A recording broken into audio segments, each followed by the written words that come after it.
पिपरिया नगर के सभी सम्माननीय नागरिक बंधुओं, यहाँ उपस्थित माताओं, बहनों, विद्यार्थी मित्रों, मैं सबसे पहले हरीश भाई का और अजय भाई का बहुत आभार व्यक्त करता हूँ जिन्होंने ये आयोजन किया और आप सभी के साथ मुझे यहाँ प्रस्तुत कर दिया।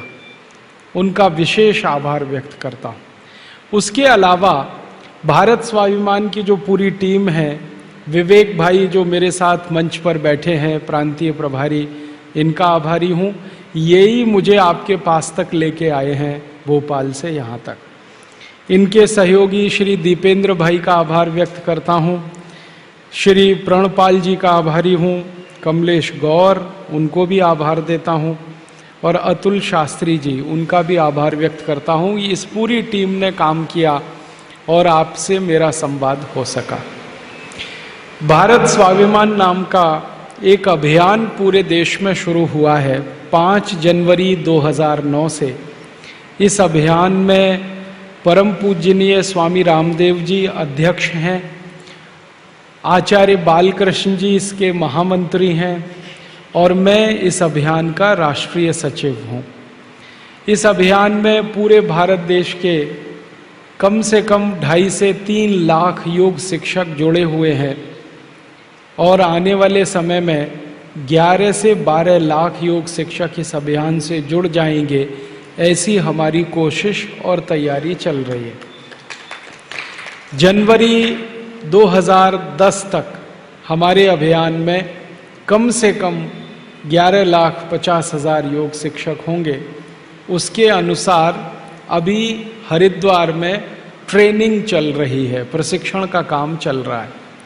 आप अगर नियमित रूप से आस्था चैनल देखते होंगे तो बार बार आपको दिखाई देता होगा, अभी एक राज्य के प्रशिक्षण शिविर का कार्यक्रम, फिर दूसरे राज्य का, फिर तीसरे राज्य का, ये सतत चलने वाला है।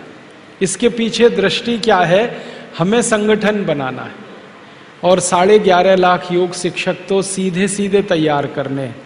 इसके अलावा उम्मीद है कि 5 करोड़ भारतवासियों को हम हमारे अभियान के साथ सदस्य के रूप में जोड़ पाएंगे इन शिक्षकों की मदद से।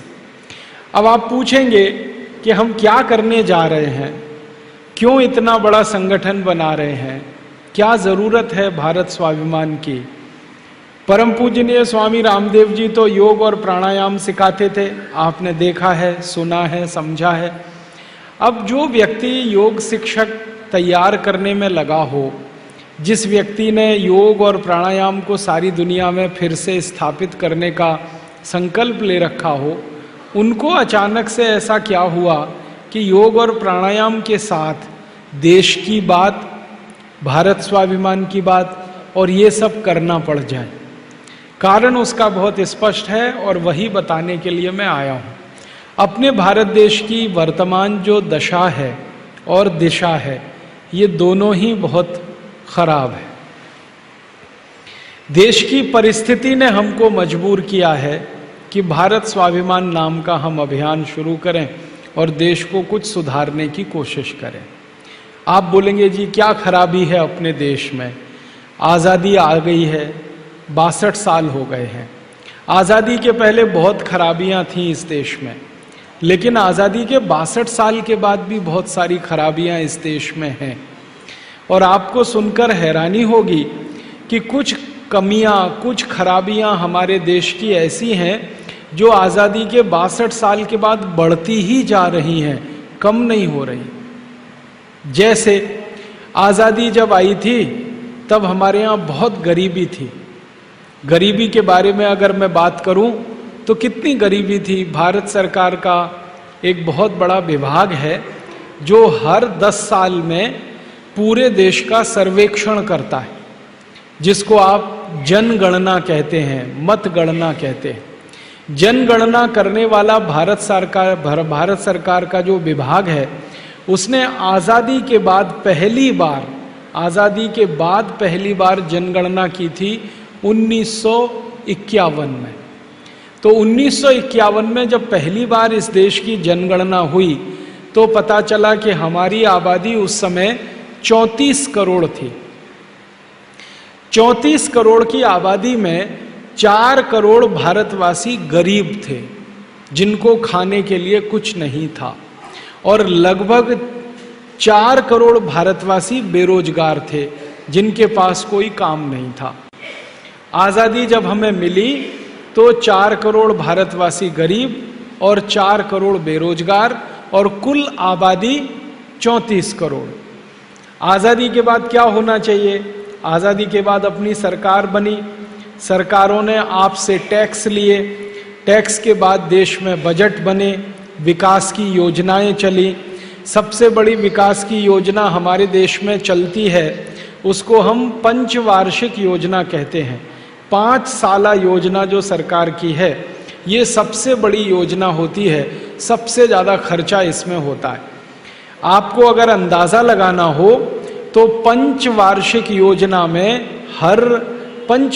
योजना में 10 लाख करोड़ रुपए खर्च होता है। हर पंचवार्षिक योजना 10 लाख करोड़। और हमारे भारत में आजादी के बाद 10 से 11 पंचवार्षिक योजनाएं पूरी हो चुकी हैं। अभी जो समय चल रहा है 12वीं पंचवार्षिक योजना का चल रहा है। तो 11 तो पंचवार्षिक योजनाएं पूरी हो गई। एक पंचवार्षिक योजना में लगभग 10 लाख करोड़ का खर्चा होता है, तो 11 पंचवार्षिक योजनाओं में 110 लाख करोड़ रुपए खर्च हो चुका है। 110 लाख करोड़। और पंचवार्षिक योजनाओं का जब आप ध्यान करेंगे, पढ़ेंगे, अध्ययन करेंगे, तो पता चलता है कि सभी पंचवार्षिक योजनाओं में सबसे ज्यादा जोर है गरीबी हटाओ, गरीबी खत्म करो इस देश में से। और जो भी सरकार हमारे देश में आती है, पंचवार्षिक 5 साल की योजना बनाती है विकास के लिए, वो एक काम है, और हर साल बजट बनाती है, वो दूसरा काम।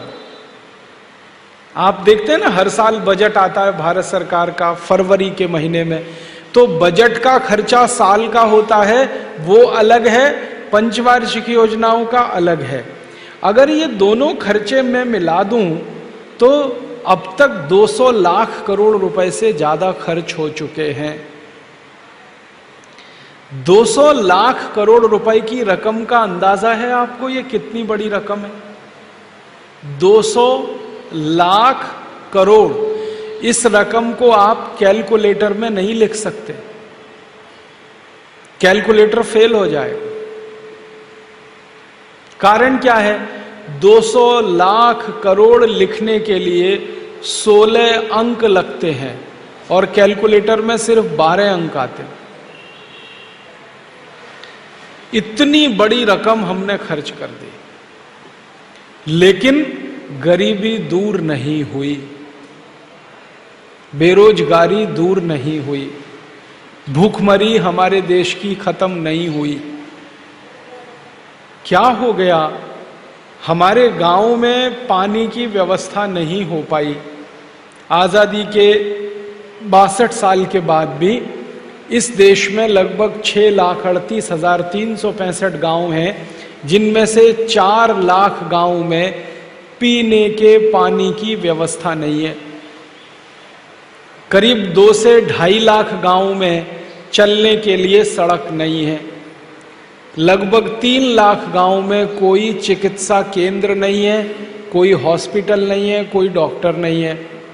आधे से ज्यादा गांव में स्कूल नहीं है, और जहां स्कूल हैं ऐसे 90% स्कूलों में पेशाब करने की जगह नहीं है। अगर बच्चों को पेशाब आ जाए तो स्कूल में मूत्रालय की व्यवस्था नहीं है। ऐसे 90% स्कूल हैं इस देश में। जिन स्कूलों में पेशाब घर नहीं होगा, वहां टॉयलेट की कल्पना तो हम कर ही नहीं सकते। हमारे देश की आजादी के 50 साल के बाद भी 50% भारतवासी हैं जिनको लिखना पढ़ना नहीं आता, निरक्षर हैं। 70 करोड़ से ज्यादा भारतवासी हैं जिनके इलाज पर खर्च करने के लिए सरकार के पास 1 रुपया भी नहीं है। क्या हुआ है हमारे देश को? लाखों करोड़ों रुपए के हमने बजट बनाए, लाखों करोड़ों रुपए की हमने योजनाएं शुरू की इस देश में, और हर साल ये बजट बनता है, हर साल योजनाएं चलती हैं, गरीबी इस देश में कम नहीं होती। गरीबी के बारे में मैं आपको बताऊं, 1951 में 4 करोड़ गरीब थे, अब 2009 में 84 करोड़ गरीब हैं। अगर गणित का सीधा हिसाब निकालें, ये सब विद्यार्थी गणित पढ़ते हैं, 4 करोड़ गरीब थे, अब 84 करोड़ गरीब हो गए, तो गरीब कितने बढ़ गए? 80 करोड़। और अगर गुने में पूछूं मैं, कितने गुने बढ़ गए? 21 गुने बढ़े कि नहीं? 4 करोड़ से 84 करोड़, 21 गुने ज्यादा गरीब हो गए और 80 करोड़ ज्यादा गरीब हो गए। क्या हो गया?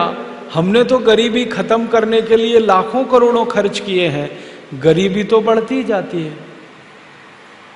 बेरोजगारों की बात करें, 1951 में इस देश में 4 करोड़ बेरोजगार थे, अब 2009 में 60 करोड़ हैं। तो बेरोजगारों की संख्या 56 करोड़ बढ़ गई। और अगर गुने में बात करें तो 15 गुने ज्यादा बेरोजगार हो गए लोग। तब आपके मन में यह आएगा कि गरीबी बढ़ गई, बेकारी बढ़ गई, भूखमरी बढ़ गई, तो ये शायद इसलिए होगा कि आबादी बढ़ गई इस देश की, जनसंख्या बढ़ गई इस देश की। तो जरा हम पता करें कितनी जनसंख्या बढ़ गई। जब 1951 में हमने जनसंख्या का पहली बार सर्वेक्षण कराया तो पता चला हमारी आबादी 34 करोड़ थी, अब हमारी आबादी है 115 करोड़। तो 34 करोड़ से 78 करोड़ हो जाए तो आबादी 1 गुनी बढ़ी, और 78 करोड़ में और 34 करोड़ जोड़ दो तो आबादी 2 गुनी बढ़ी, और जोड़ दो तो 3 गुनी से ज्यादा तो आबादी नहीं बढ़ी ना। तो आबादी बढ़ी 3 गुनी, तो गरीबी 21 गुनी क्यों बढ़नी चाहिए? आबादी जितनी बढ़ रही है गरीबी इतनी बढ़नी चाहिए। आबादी 3 गुनी बढ़ी तो गरीबी 3 गुनी बढ़नी चाहिए। तो 4 करोड़ गरीब थे तो 12 करोड़ हो जाने चाहिए, 84 करोड़ कैसे हो गए? और जैसे बेरोजगारी की बात हम करें तो बेरोजगार 4 करोड़ थे, 3 गुने बढ़कर 12 करोड़ हो जाने चाहिए, बेरोजगार 60 करोड़ कैसे हो गए? ये गंभीर प्रश्न है। इसका मतलब ये है कि आजादी के 62 साल के बाद इस देश में जो कुछ हुआ है उसने ना तो गरीबी मिटाई, ना बेरोजगारी मिटाई, ना भूखमरी मिटी इस देश की। आज भी इस देश में 50% बच्चे मां के पेट से जन्म लेने के बाद तीसरे महीने में मर जाते हैं, क्योंकि माता उनको दूध पिलाने की स्थिति में नहीं होती, क्योंकि मां के शरीर में दूध नहीं बनता, क्योंकि मां को खाने के लिए खुराक नहीं मिलती। ऐसी स्थिति 50% बच्चे अभी भी इस देश में जन्म के तीसरे महीने में मर जाते। तो क्या हो गया हमारे देश को? ये गंभीर प्रश्न है।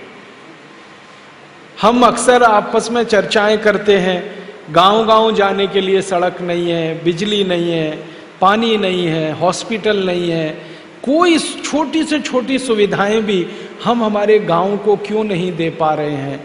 ये गंभीर प्रश्न है। इसी गंभीर प्रश्न का जब अध्ययन करने और समाधान खोजने की हम लोगों ने कोशिश की तो पता चला कि भारत में आजादी के 62 साल में सरकार ने पैसे तो बहुत इकट्ठे किए, आपसे टैक्स लेकर, मुझसे टैक्स लेकर, पैसे इकट्ठा करने में कोई कमी नहीं छोड़ी सरकार। हर साल आपसे टैक्स लेती है सरकार।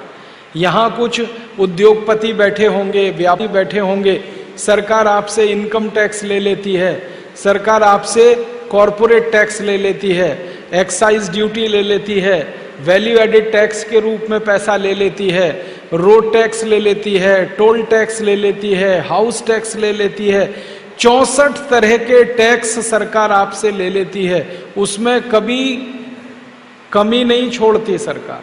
कभी ऐसा हुआ कि सरकार ने आपको बोला कि इस साल टैक्स माफ, छोड़ दो, नहीं देना, एक साल टैक्स नहीं लेंगे।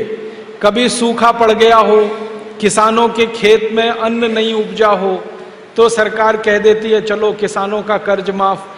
ऐसे ही कभी ऐसा हुआ है, व्यापारियों का टैक्स माफ, उद्योगपतियों का टैक्स माफ, नागरिकों का टैक्स माफ, नहीं लेंगे इस साल क्योंकि आप बहुत कष्ट में हैं, तकलीफ में हैं, इस साल टैक्स छोड़ देंगे। कभी नहीं छोड़ते टैक्स लेना। सरकार की तरफ से तो हर दिन ये प्रयास रहता है कि आप ज्यादा से ज्यादा टैक्स उनको देते जाएं। कई ऐसे टैक्स भारत की सरकार ने आपके ऊपर लगाए हैं जो अंग्रेजों ने भी नहीं लगाए थे। हमारे देश में एक टैक्स है जिसका नाम है सर्विस टैक्स। ये कभी अंग्रेजों ने नहीं लगाया, लेकिन भारत सरकार ने लगा दिया आपके ऊपर। ऐसे बीसियों तरह के टैक्स जो कभी अंग्रेज भी नहीं लेते थे, वो भी सरकार हमसे ले रही है। और टैक्स के रूप में हर साल हम उनको 6.25 लाख करोड़ रुपए देते हैं सरकार को। हर साल 6.25 लाख करोड़।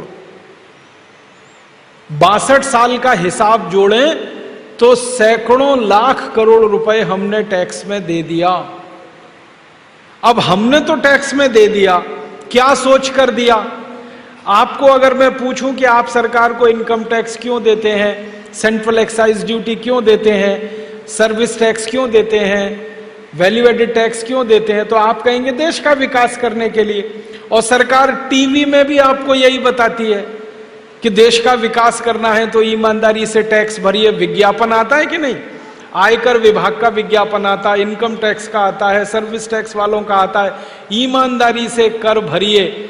उसमें छोटे बच्चों को माता पिता के साथ कई बार दिखाते हैं और बच्चे अपने माता पिता से कहते हैं आपने टैक्स भरा। माने इमोशनल ब्लैकमेलिंग पूरे पक्के तरीके से सरकार करती है, टैक्स किसी के ऊपर छूटने ना पाए। और आपको मालूम है जो टैक्स की चोरी आप करें और आपको दंड लगे तो 60 गुना तक जुर्माना लगा देते हैं। कभी आपसे छोटी मोटी गलती हो गई, इनकम टैक्स भरने में कुछ चूक हो गई, तो दंड आपके ऊपर टैक्स का 60 गुना। टैक्स निकलता था 10,000, तो इसका 60 गुना दंड आपके ऊपर, 6 लाख। तो सरकारें दंड भी लेती हैं, टैक्स भी लेती हैं, सारा पैसा इकट्ठा करती हैं और आपको सरकार बोलती है कि ये सारा पैसा हम खर्च करेंगे विकास के लिए, गरीबी खत्म करने के लिए, बेकारी खत्म करने के लिए। लेकिन 62 साल में तो आजादी के बाद के आंकड़े कह रहे हैं, और आंकड़े मेरे नहीं हैं, भारत सरकार के। हमारे देश में इस समय जो प्रधानमंत्री हैं उनका नाम है डॉक्टर मनमोहन सिंह। इनके एक सहयोगी हैं, बहुत बड़े अर्थशास्त्री हैं, उनका नाम है अर्जुन सेन गुप्ता। बहुत बड़े अर्थशास्त्री। 5 साल उन्होंने एक अध्ययन किया और अध्ययन करने के बाद उन्होंने बताया कि 84 करोड़ लोग इतने गरीब हैं जो एक दिन में 20 रुपए भी खर्च नहीं कर सकते। 20 रुपए में तो 1 किलो आटा भी नहीं आता आजकल, 1 किलो सब्जी भी नहीं आती, 1 किलो दाल भी नहीं आती। कुछ दालें अगर खरीदनी पड़े तो 20 रुपए में 1 पाव आ जाएगी, 250 ग्राम। 80-80 रुपए किलो की दालें हो गई हैं, 50-60 रुपए किलो की सब्जियां हो गई हैं। 20 रुपए में तो पानी की बोतल 1 लीटर की, 20 रुपए लीटर दूध। माने हमारे यहां आजादी के 62 साल में इतनी महंगाई बढ़ गई है, अब तो नमक 15 रुपए किलो आता है इस देश में, पैकेट में बंद। तो 20 रुपए जिनके पास एक दिन में खर्च करने के लिए नहीं है, ऐसे 84 करोड़ लोग हैं इस देश में, तो वो क्या खाते होंगे, क्या पहनते होंगे, क्या जमीन पे बिछाते होंगे, कैसे उनके बच्चे पढ़ते होंगे, कहां उनका इलाज होता होगा। आप सोचें तो हृदय में हाहाकार मचता है। क्या हो गया हमारे देश को? क्यों नहीं गरीबी दूर होती? क्यों गरीबी बढ़ रही है? बेकारी दूर क्यों नहीं हो रही है? लाखों करोड़ों रुपए के टैक्स हम सरकार को दे रहे हैं, फिर भी विकास का काम नहीं हो पा रहा है। देश में कोई भी तकलीफ हमारी खत्म नहीं हो पा रही है। जब इस सब विषयों पर अध्ययन करना शुरू किया तो कुछ मैंने दस्तावेज इकट्ठे किए, तो उसमें से जो जानकारी मिली वो बिल्कुल अलग है। जानकारी ये मिली कि आजादी के 62 साल में इस देश के लोगों ने टैक्स का जितना पैसा सरकारों को दिया, उसमें से 80% आपका धन नेताओं और अधिकारियों ने लूट लिया। 80%। और अगर मैं मेरी बात ना करूं, भारत के प्रधानमंत्री एक समय में जो रहे राजीव गांधी, उनकी बात करूं तो वो कहा करते थे कि 1 रुपया अगर मैं गरीब आदमी के विकास के लिए भेजता हूं तो उसके पास 15 पैसा ही पहुंचता है। इसका माने हर 1 रुपए में 85 पैसे की लूट होती है। इसका माने जो भी बजट के लिए पैसा आप इकट्ठा करके देते हैं, जो भी पैसा पंचवर्षीय योजना के लिए इकट्ठा करके देते हैं, उनमें 85% धन की लूट होती है। अब आप बोलेंगे ये धन कौन लूटता है? ये लूटने वाले अपने ही नेता हैं, कोई बाहर वाला नहीं है। 1947 के पहले तो बाहर के लोग थे जो लूटते थे, अंग्रेज थे, विदेशी थे, इंग्लैंड से आए थे, वो लूटते थे यहाँ का धन और इंग्लैंड लेके जाते थे। लेकिन आजादी के बाद से तो एक भी अंग्रेज नहीं है इस देश की संसद में, इस देश की विधानसभाओं में, इस देश की राज्यसभा में या विधान परिषदों में कोई अंग्रेज नहीं है। सब अपने ही भाई भतीजे हैं, अपने ही भाई बंधु हैं, आपके, मेरे, हमारे सबके। वही लूट रहे हैं इस देश को और लूट लूट कर धन जमा कर रहे हैं। अधिकारी लूट रहे हैं, नेता लूट रहे हैं। हम लोगों ने इस विषय पर बहुत खोजबीन की है और खोजबीन करते करते पता चला है कि आजादी के पिछले 62 सालों में हमारे नेता और अधिकारियों ने जो धन लूटा है वो रखा कहां है? यहां तो नहीं रखते, यहां रखेंगे तो पकड़ जाएंगे, कभी भी इनकम टैक्स का छापा पड़ जाएगा। तो नेता धन लूटते हैं, अधिकारी धन लूटते हैं, यहां नहीं रखते, दूसरे देशों में ले जाके जमा करते। अब दूसरे देशों में ले जाके जमा करते हैं तो आप पूछेंगे किन देशों में जमा करते हैं? दुनिया में एक देश है बहुत छोटा सा, हमारे तो एक जिले से भी छोटा देश है, उसका नाम है स्विट्जरलैंड। वहां कुछ बैंक हैं स्विट्जरलैंड में, जैसे अपने देश में बैंक है ना, भारतीय state bank, Punjab national bank, central bank, United commercial bank, UCO bank, और फिर बहुत सारी दूसरी जिला स्तर की सहकारी बैंक वगैरह वगैरह। ऐसी ये बैंकें दुनिया में सब देशों में है। तो एक देश है उसका नाम है स्विट्जरलैंड, वहां 36 बैंक हैं। अपने यहां तो उससे ज्यादा है, लेकिन वो देश छोटा है, 36 बैंक हैं। उनके कुछ नाम हैं, एक बैंक का नाम है बैंक ऑफ स्विट्जरलैंड, दूसरी का नाम है बैंक ऑफ ज्यूरिख, फिर एक है बैंक ऑफ स्वाजीलैंड। ऐसी 36 बैंकें हैं। उन बैंकों में हमारे नेता और अधिकारी पैसा लूटकर जमा करते हैं।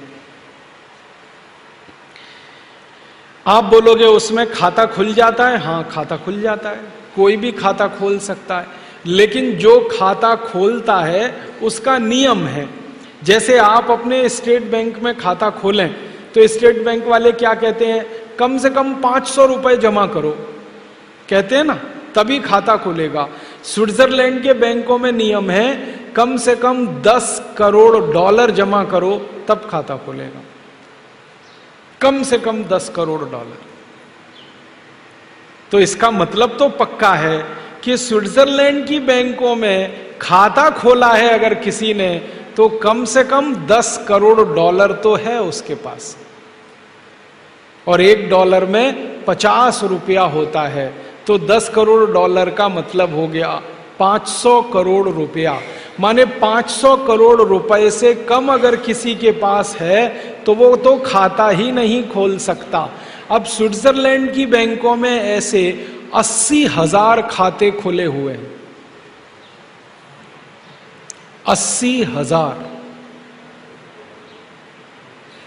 किसके हैं? भारत के नेताओं के और अधिकारियों के। आप बोलेंगे जी इनके नाम बता दो, बताने वाले हैं हम, थोड़े दिन इंतजार करो।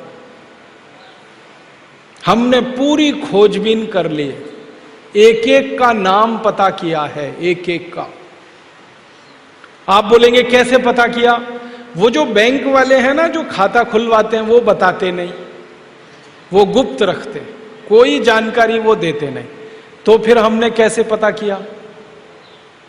वो तो बताते नहीं किसी को, तो हमने कैसे पता किया? हमने ऐसे पता किया कि दिल्ली के हवाई अड्डे से, बंबई के हवाई अड्डे से, मद्रास के हवाई अड्डे से, कलकत्ता के हवाई अड्डे से, बड़े बड़े हवाई अड्डों से कौन कौन स्विट्जरलैंड जाता है इसका पता करो। तो उसकी पूरी सूची निकाली हवाई अड्डों से। हवाई अड्डों से पता चला, लाखों लोगों की सूची निकल आई। फिर उसमें से हमने छांटना शुरू किया कि इसमें यह पता करो कि हर महीने कौन कौन जाता है, हर महीने कौन जाता है, 15 दिन में कौन जाता है, 20 दिन में कौन जाता है, 25 दिन में कौन जाता है, पता करो। क्योंकि घूमने वाला आदमी स्विट्जरलैंड जाएगा। कोई कहता जी मैं तो घूमने गया था, ठीक है भाई, तुम घूमने गए थे तो साल में कितनी बार घूमने कोई जाएगा? एक बार, बहुत जाएगा 2 बार। ज्यादा लोग जो घूमने जाते हैं वो मुझे कहते हैं कि राजीव भाई एक बार स्विट्जरलैंड चले जाओ तो दोबारा जाने का दिल नहीं होता। क्यों? कुछ है ही नहीं वहां, कुछ ऐसा खास नहीं है। वो कहते हैं स्विट्जरलैंड से सुंदर तो अपना पंचमढ़ी है, स्विट्जरलैंड से सुंदर तो अपना शिमला है, स्विट्जरलैंड से सुंदर तो जम्मू कश्मीर है, स्विट्जरलैंड से सुंदर तो उत्तराखंड है। हिंदुस्तान में ऐसी 100 से ज्यादा जगह हैं जो स्विट्जरलैंड से ज्यादा सुंदर हैं। जो आदमी ने वो देखी नहीं है उनको स्विट्जरलैंड स्वर्ग लगता है, लेकिन जब इन जगहों को कोई देख लेता है वो कहता है स्विट्जरलैंड में तो कुछ नहीं है, हमारे यहां तो उससे ज्यादा है। तो इसलिए जो घूमने जाता है वो एक बार के बाद दोबारा नहीं जाता, लेकिन जो बार बार जाता है, हर महीने में 2 बार, 3 बार, 4 बार, कुछ तो ऐसे महान हैं हर हफ्ते जाते हैं। उनकी सूची जब हमने निकाली तो उसमें 80,000 नाम निकल आए। और फिर हमने जब उनकी खोज करना शुरू किया कि ये नाम का आदमी हिंदुस्तान में क्या काम करता है, तो पता चला नेतागिरी करता है। इस नाम का आदमी हिंदुस्तान में क्या काम करता है? अब कोई उद्योगपति है, बहुत बड़ा उद्योग चलाता है, व्यापारी है, बहुत बड़ा व्यापार करता है, और वो उस सूची में नाम में आता है, तो मुझे संतोष है कि भैया वो तो उद्योगपति है, व्यापारी है, उसका तो हजारों करोड़ का व्यापार है, उसका तो हजारों करोड़ का साम्राज्य है, वो स्विट्जरलैंड जाके पैसे रखता है, जमा करता है, तो समझ में आता है कि उसके पास तो हजारों करोड़ है, 10 कारखाने, 20 कारखाने, 50 कारखाने। लेकिन जो शुद्ध नेतागिरी करता है उसका नाम उस लिस्ट में जो देखता हूं मैं तो खटकता है वो कि इसकी तो चाय की दुकान भी नहीं है और इसका नाम उस सूची में है, इसकी तो पान की भी दुकान नहीं है और इसका नाम वो स्विट्जरलैंड जाने वालों की सूची में है। तो मन में शक पैदा होता है कि नहीं? जिस आदमी ने जिंदगी में चाय की दुकान नहीं खोली, जिसने पान की दुकान नहीं खोली, जिसने कभी जिंदगी में किराने और परचून की दुकान भी नहीं खोली, जिसने कभी व्यापार नहीं किया, कोई उद्योग नहीं चलाया, उसका नाम जब स्विट्जरलैंड जाने वालों की सूची में आता है और हजारों करोड़ रुपए उनका वहां पड़ा हुआ है, तो पक्की बात है कि उन्होंने कहीं से लूटा है वो पैसा। हमारे देश में पुराने जमाने में डकैत हुआ करते थे, डाकू मोहर सिंह, डाकू माधो सिंह, होते थे ना डाकू जालिम सिंह वगैरह वगैरह, ये डकैत होते थे। और इनके पास पैसा मिलता था, पुलिस जब इनके घर में छापा मारती थी तो सबको पता है कि कहां से आया, लूटा। कभी एक गांव में जाके लूटा, कभी 2 गांव में, कभी 3 गांव में, कभी 1 परिवार, कभी 2 परिवार, कभी 5 परिवार। तो हमें संतोष है कि भाई डाकू मोहर सिंह के पास पैसे कहां से आए, कहीं लूटा उसने। डाकू माधो सिंह के पास पैसे कहां से आए, कहीं से लूटा। अब पता चला है कि नए नए डाकू मोहर सिंह और माधो सिंह इस देश में पैदा हो गए, जिनके घर में चाय की भी दुकान नहीं है, पान की भी दुकान नहीं है, और उनके पास सैकड़ों करोड़ रुपए की संपत्ति है। मैं बिना नाम लिए कहता हूं, महाराष्ट्र में ऐसा ही एक डाकू है, हम सब उसे नेता कहते हैं, और वो मंत्री है, केंद्र सरकार में मंत्री है। उसने बंबई से पूना के बीच की सारी जमीन खरीद रखी।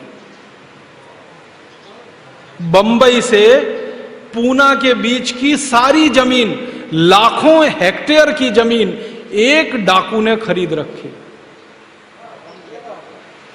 आप सोचो, ऐसे ऐसे 80,000 हैं, मैं तो एक की बात कर रहा हूं, 80,000, जिन्होंने लूट लूट के इस देश का पैसा स्विस बैंकों में जमा कर रखा है। तो मैं तो आपसे यही कहने आया, डाकू मोहर सिंह मरा नहीं है, डाकू माधो सिंह मरा नहीं है, डाकू जालिम सिंह मरा नहीं है, उन्हीं की आत्मा हमारे नेताओं में प्रवेश कर गई।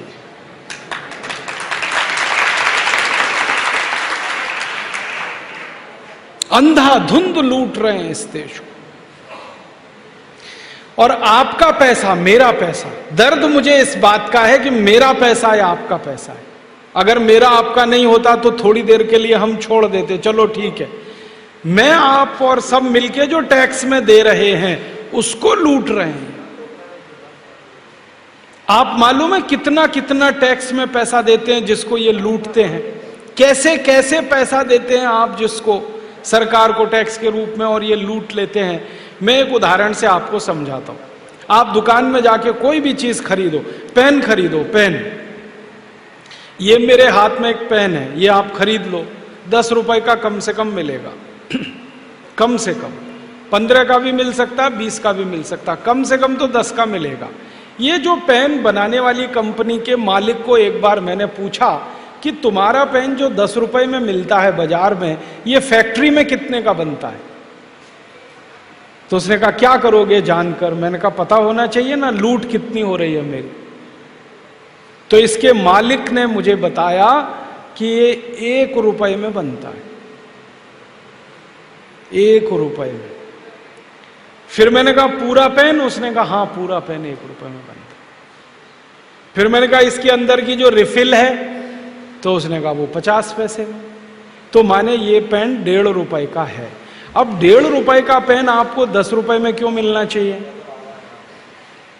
तो सरकार ये कहती है हमने इस पे टैक्स लगाया है। तो टैक्स कितना लगा दिया? 8.5 रुपए। अब आपकी जेब से सरकार ने 8.5 रुपए निकाल लिए अगर आपने एक पेन खरीदा तो।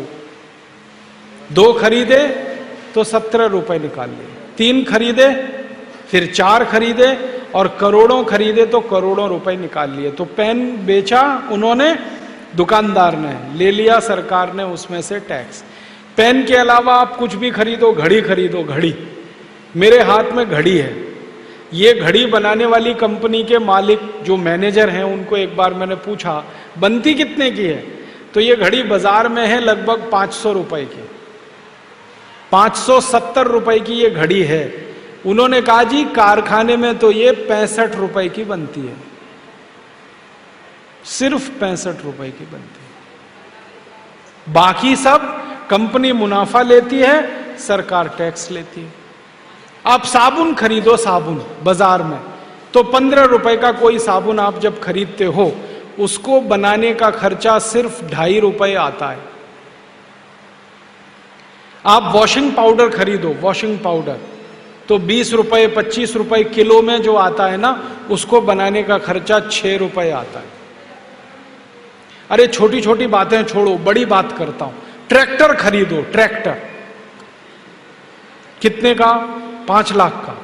5 लाख का जो ट्रैक्टर हम खरीदते हैं ना, वो कारखाने में 80,000 में बनता है, सिर्फ 80,000। बाकी टैक्स है और कंपनी का मुनाफा है। अंग्रेजी में एक शब्द होता है कॉस्ट ऑफ प्रोडक्शन, उत्पादन का खर्च, लागत का खर्च, माने वस्तु को बनाने में कुल कितना खर्चा होता है वो। तो ट्रैक्टर का 80,000 का है। मारुति खरीदो, मारुति 800 कितने की है? 2.5 पौने 3 लाख की है। वो कारखाने में 92,000 में बनती है। बड़ी बड़ी कोई भी चीज खरीदो तो आप समझ लेना, कोई भी वस्तु में 60 से 70% तो केंद्र सरकार के टैक्स में, फिर राज्य सरकार के टैक्स में, फिर जिला सरकार के टैक्स में, फिर स्थानीय सरकार के टैक्स में ही सारा पैसा खींचते हैं आपसे। और आप जब टैक्स में देते हैं तो आपकी जिंदगी हराम होती है। कैसे? हर चीज आपको जो मिलनी चाहिए 2-5 रुपए में, वो मिलती है 50-60 रुपए में, क्योंकि टैक्स लग गया उस पर। तो आप तो खर्चे में कमी करते हैं क्योंकि महंगी है, लेकिन आपको पता नहीं वो तो सरकार ले लेती है आपसे। और एक दो बात बताऊं आपको, डीजल खरीदते हैं आप, डीजल 1 लीटर 35 रुपए में, आपको मालूम है 15 से 17 रुपए में बनता है 1 लीटर डीजल। पेट्रोल खरीदते हैं आप 50 रुपए में, 1 लीटर पेट्रोल भी 17 से 20 रुपए में बन जाता है। आप सीमेंट खरीदते हैं, एक सीमेंट का पैकेट 225 रुपए का आता है 50 किलो का, वो 77 रुपए में बन जाता है कारखाने में। कुछ भी खरीदें तो बनता तो बहुत सस्ता है सब कुछ, और ये सरकार लूट लेती है टैक्स के रूप में आपसे। हमारे देश की सरकारों के सामने हम लोग एक बात का झगड़ा कर रहे हैं। आप पूछेंगे क्या झगड़ा कर रहे हैं? हर एक वस्तु पर लिखते हैं ना MRP, तो MRP का माने मैक्सिमम रिटेल प्राइस। हम कहते हैं ये मैक्सिमम रिटेल प्राइस लिख के तो सबको मूर्ख बनाते हो तुम। बंद करो ये लिखना, और अगर इसको लिख रहे हो तो इसके बगल में लिखो कॉस्ट ऑफ प्रोडक्शन कितना। ये तो अधिकतम मूल्य लिख दिया, ये बताओ न्यूनतम मूल्य क्या है इसका। ये पानी की बोतल 15 रुपए में हमको देते हैं, बताओ तो सही बनती कितने की है? 3.5 रुपए की, और 15 में देते हैं हमको। आप जो दांत घिसने के लिए टूथपेस्ट लाते हैं ना बाजार से, 100 ग्राम आपको 30 रुपए का मिलता है, वो 3 रुपए में बनता है। अच्छे से अच्छा साबुन जो 40 रुपए का बाजार से आप खरीदते हैं, वो 6 रुपए में बनता है। चीजें बहुत सस्ती बनती हैं, लेकिन उन पर टैक्स लगा लगा कर इतना महंगा कर रखा है कि आपकी जेब से सब खींच के ले जाते हैं। तो मुझे दर्द इसी बात का है कि मैं हर चीज बाजार से महंगी खरीदता हूं, मेरे पैसे टैक्स में सरकार को देता हूं, सरकार के नेता और अधिकारी उसे लूटते हैं और ले जाकर विदेशी बैंकों में जमा करते हैं और मजा करते हैं।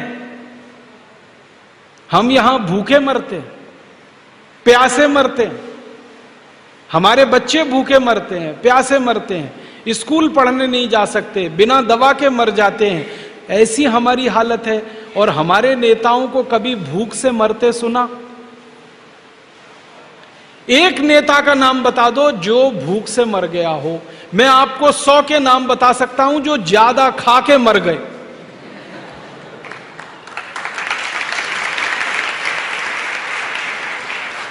इसी मध्य प्रदेश के 100 नेताओं के नाम गिना सकता हूं जो ज्यादा खा के मर गए। और कैसे मर गए? पेट इतना आगे आ गया, बर्दाश्त नहीं हुआ, फट गया, मर गए। उत्तर प्रदेश के 150-200 नेताओं के नाम बता सकता हूं जो ज्यादा खा के मर गए। जो ज्यादा खा के मरते हैं ना, वही डायबिटीज से मरते हैं और हार्ट अटैक से मरते हैं। तो डायबिटीज और हार्ट अटैक उन्हीं को हैं, ज्यादा खा रहे हैं। पचाने के लिए तो कुछ है नहीं, काम कुछ करना नहीं पड़ता, गाड़ी से बैठकर एक जगह, गाड़ी से बैठकर दूसरी जगह, पैदल भी नहीं चलते, तो मरेंगे ही डायबिटीज से और हार्ट अटैक से। तो डायबिटीज और हार्ट अटैक में हजारों नेता मर गए ज्यादा खा के, भूख से तो एक भी नहीं मरा इस देश में। तो उनके यहां भूखमरी नहीं है, भूखमरी हमारे यहां है। जो दे रहा है टैक्स का पैसा भूख से वो मर रहा है, जो दे रहा है टैक्स का पैसा बर्बादी उसकी हो रही है, जो दे रहा है टैक्स का पैसा गरीबी में वो जा रहा है, जो ले रहे हैं टैक्स का पैसा वो तो सब मौज कर रहे हैं, मजा कर रहे हैं। बहुत दुख होता है ये जानकर कि हमारे बच्चे नगर पालिका की पाठशाला में पढ़ने के लिए जाते हैं और टैक्स लूटने वाले नेताओं के बच्चे सब पब्लिक स्कूल में पढ़ते हैं।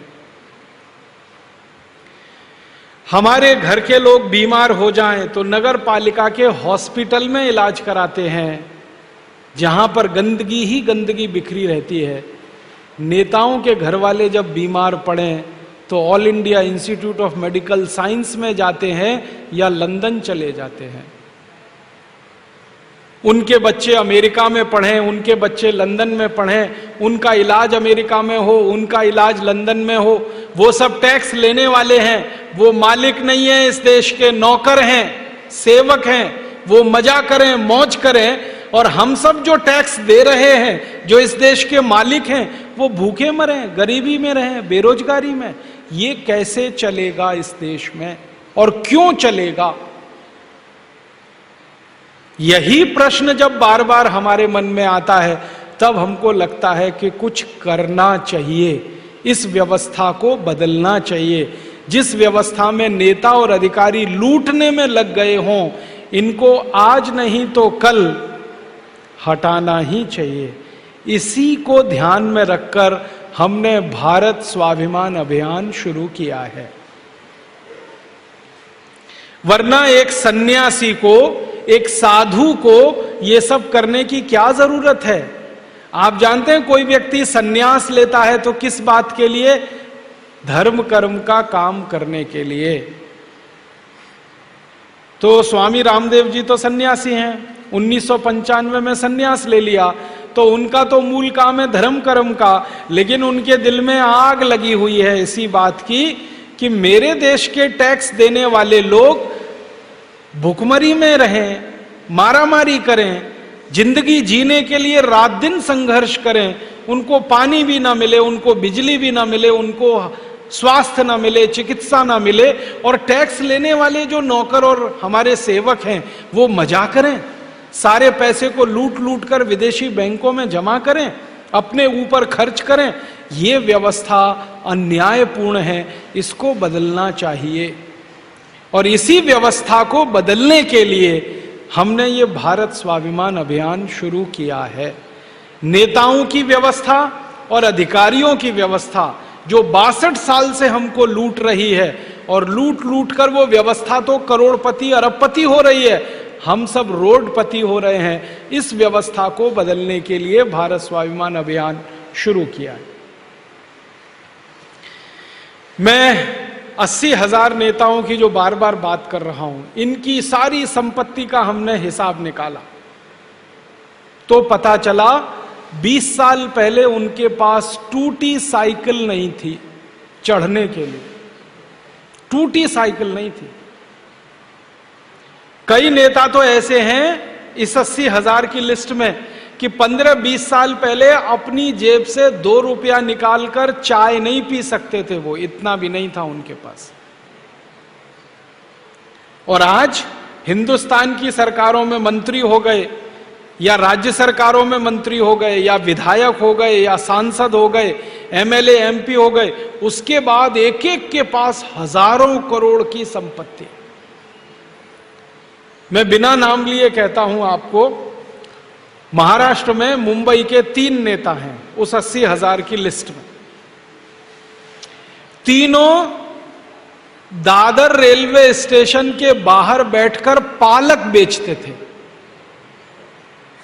पालक तो आप जानते हैं सब्जी, जब सीजन आता था तब पालक बेचते थे, जब सीजन आता था बथुआ बेचते थे। बथुआ आप सब जानते हैं, तो पालक बेचते थे, बथुआ बेचते थे, मेथी बेचते थे, मेथी गट्ठर बना बना के दादर रेलवे स्टेशन के बाहर।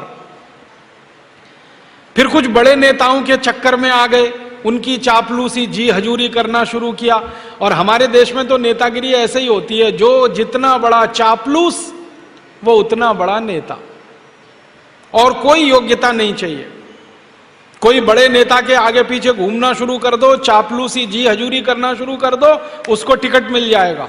इन तीनों को टिकट मिल गया ऐसे ही, ये एमएलए हो गए, फिर बाद में सांसद हो गए, राज्य में मंत्री हो गए, केंद्र में मंत्री हो गए।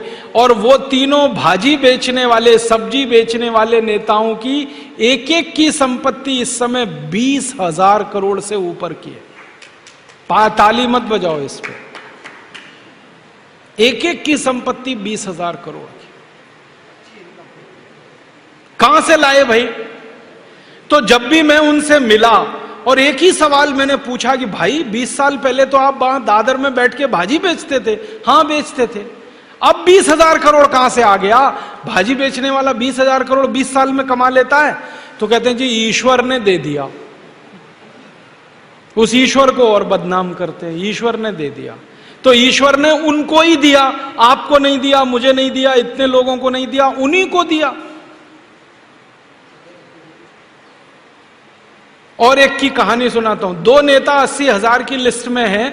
नासिक में एक सिनेमा घर है, वहां टिकट ब्लैक करते थे 15 साल पहले। सिनेमा घर के बाहर खड़े होके टिकट ब्लैक करते थे, और आज उन दोनों की संपत्ति 12 से 13,000 करोड़ की। तो कोई सब्जी बेचता था, कोई टिकट ब्लैक करता था, खाने को नहीं था, चाय पीने को पैसे नहीं थे, चलाने को साइकिल जिनके घर में नहीं थी, बाप दादों ने जिनके लिए कोई संपत्ति कभी नहीं छोड़ी, आज हजारों हजारों करोड़ की संपत्ति के मालिक हो गए। कहां से हुआ? लूट कर उन्होंने ये पैसा जमा किया। लूटा कहां से? आपका पैसा, मेरा पैसा जो खजाने में जमा होता है टैक्स का, उसमें से लूटा। और कितना लूटा? जो कुल हमने जमा किया उसका कम से कम 85%। तो अब हिसाब समझ में आता है। 62 साल आजादी के हमने लाखों करोड़ों का जो टैक्स दिया, उसका 85% लूट लिया इन नेता और अधिकारियों ने और जमा। मैं आपको एक अधिकारी की बात और सुना देता हूं, नेताओं का तो हो गया। मैं उत्तर प्रदेश में मेरा जन्म हुआ। अभी थोड़े दिन पहले उत्तर प्रदेश के एक अधिकारी को जेल हुई है। उसका तो नाम बता देता हूं, कोई हरकत नहीं, क्योंकि अब तो वो जेल चला गया और अदालत ने भी कह दिया कि इसके नाम के साथ अब कोई दिक्कत नहीं है बताने में। उसका नाम है अखंड प्रताप सिंह। नाम बड़ा दुरुस्त है, अखंड प्रताप सिंह। उत्तर प्रदेश सरकार में वो आदमी चीफ सेक्रेटरी था, कैबिनेट सेक्रेटरी। समझते हैं, इससे ऊंची कोई पोस्ट नहीं होती। आईएएस अधिकारी होते हैं ना, सबसे ऊंचे माने जाते हैं। आईएएस अधिकारी की आखिरी पोस्ट यही होती है, कैबिनेट सेक्रेटरी या चीफ सेक्रेटरी। अखंड प्रताप सिंह इस पोस्ट पर रहा। तो उसके घर में इनकम टैक्स वालों की और सीबीआई के जब छापे पड़े तो 400 करोड़ रुपए की संपत्ति निकली। 400 करोड़। जिंदगी में 40 साल उसने नौकरी की। नौकरी में उसकी जो सबसे अधिकतम तनख्वाह होती है वो मैंने 40 साल की जोड़ दी, तो वो 90 लाख बैठती है। और घर में निकला 400 करोड़। और 90 लाख की जो तनख्वाह 40 साल में बैठती है, उसमें खर्चा भी हुआ होगा, खाने में, पीने में, बच्चों की शिक्षा में, हॉस्पिटलाइजेशन में। तो खर्चा मान लो उसका आधा हो गया हो तो 45 लाख निकलना चाहिए। निकला 400 करोड़। जब वो पकड़ा गया, जेल हुई, अभी वो जेल में है, तो आईएएस अधिकारियों की एसोसिएशन ने महाभ्रष्ट अधिकारी का उसको खिताब दिया। महाभ्रष्ट। एक बार मैं वो आईएएस ऑफिसर्स की एसोसिएशन में चला गया तो उन्होंने कहा, राजीव भाई ये तो एक है, ऐसे तो सैकड़ों हैं। जिनके नाम नहीं आए अभी आपके सामने, सैकड़ों हैं। तो अधिकारी लूटे, नेता लूटे, सारा धन इनके पास इकट्ठा होता जाए, विदेशी बैंकों में जमा करते जाएं, और वो लूट बढ़ते बढ़ते उनको करोड़पति बनाए, अरबपति बनाए, और हम सब रोडपति रह जाएं। ये अपने को बर्दाश्त नहीं है, इसलिए ये भारत स्वाभिमान अभियान शुरू किया। अब आप बोलेंगे हम क्या करना चाहते हैं? इस भारत स्वाभिमान अभियान की मदद से सबसे पहला काम जो हम करना चाहते हैं इस देश में, वो इस लूटखोरी को बंद करना चाहते हैं। आप बोलेंगे जी ये कैसे बंद हो सकती है ये लूटखोरी? इसके लिए पूरे देश के लोगों को हम तैयार कर रहे हैं मानसिक रूप से। परम पूजनीय स्वामी जी भाषण दे रहे हैं, मैं भी देता हूं आस्था चैनल पे, गांव गांव जाता हूं, स्वामी जी भी घूमते हैं, सबको मानसिक रूप से तैयार कर रहे हैं कि इस लूटखोरी की व्यवस्था को बंद कराना है। तो ये कैसे बंद होगी? इसके 2-3 रास्ते हैं। पहला रास्ता ये है कि इस देश में 1 लाख से ज्यादा कानून है। आपको मालूम है 1 लाख, उससे भी ज्यादा कानून है इस देश में। पुलिस का कानून जिसको आप कहते हैं ना इंडियन पुलिस एक्ट, आईएएस अधिकारियों का कानून जिसको इंडियन सिविल सर्विसेज एक्ट कहते हैं, भारतीय दंड संहिता जिसको आईपीसी कहते हैं, civil procedure code, criminal procedure code, ऐसे 1 लाख से ज्यादा कानून हैं। इनमें से 34,735 कानून अंग्रेजों के बनाए हुए हैं, बाद में आजादी के काले अंग्रेजों के बनाए हुए हैं कुछ। काले अंग्रेज कौन है? यही हरामखोर लोग जो लूट रहे हैं देश को, इनको हम काला अंग्रेज कहते हैं। तो इन्होंने 1 लाख कानून बना रखे हैं। हमारा यह कहना है 1 कानून और बनाओ। 1 लाख तो तुमने बनाए, अब 1 कानून हम बनवाना चाहते हैं इस देश में। क्यों? हम इस देश के नागरिक हैं, इस देश के टैक्स पेयर हैं, इस देश के मालिक हैं। हम इस देश में जो चाहेंगे वो होगा, क्योंकि प्रजातंत्र है। तो हम चाहते हैं 1 कानून और बनाओ, और वो कानून ये कि लूटखोरी की इस व्यवस्था में जो भी शामिल है उसको सीधे फांसी की सजा हो जाए।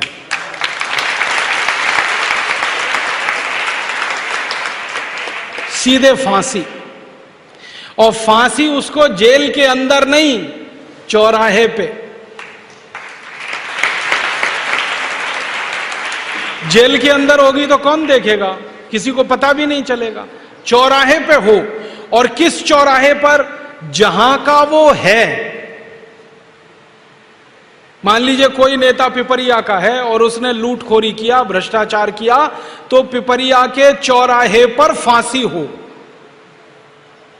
और फांसी देते समय पूरा मोहल्ला, पूरा गांव, पूरा शहर इकट्ठा हो और देखे कि लूटखोरी करने का ये अंजाम होता है।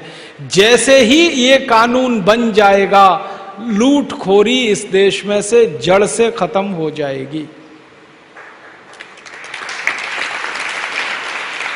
जिसको जिंदा रहना होगा वो ईमानदारी से रहेगा, जो भी लूटखोरी और भ्रष्टाचार करेगा मालूम है कि फांसी हो जाएगी।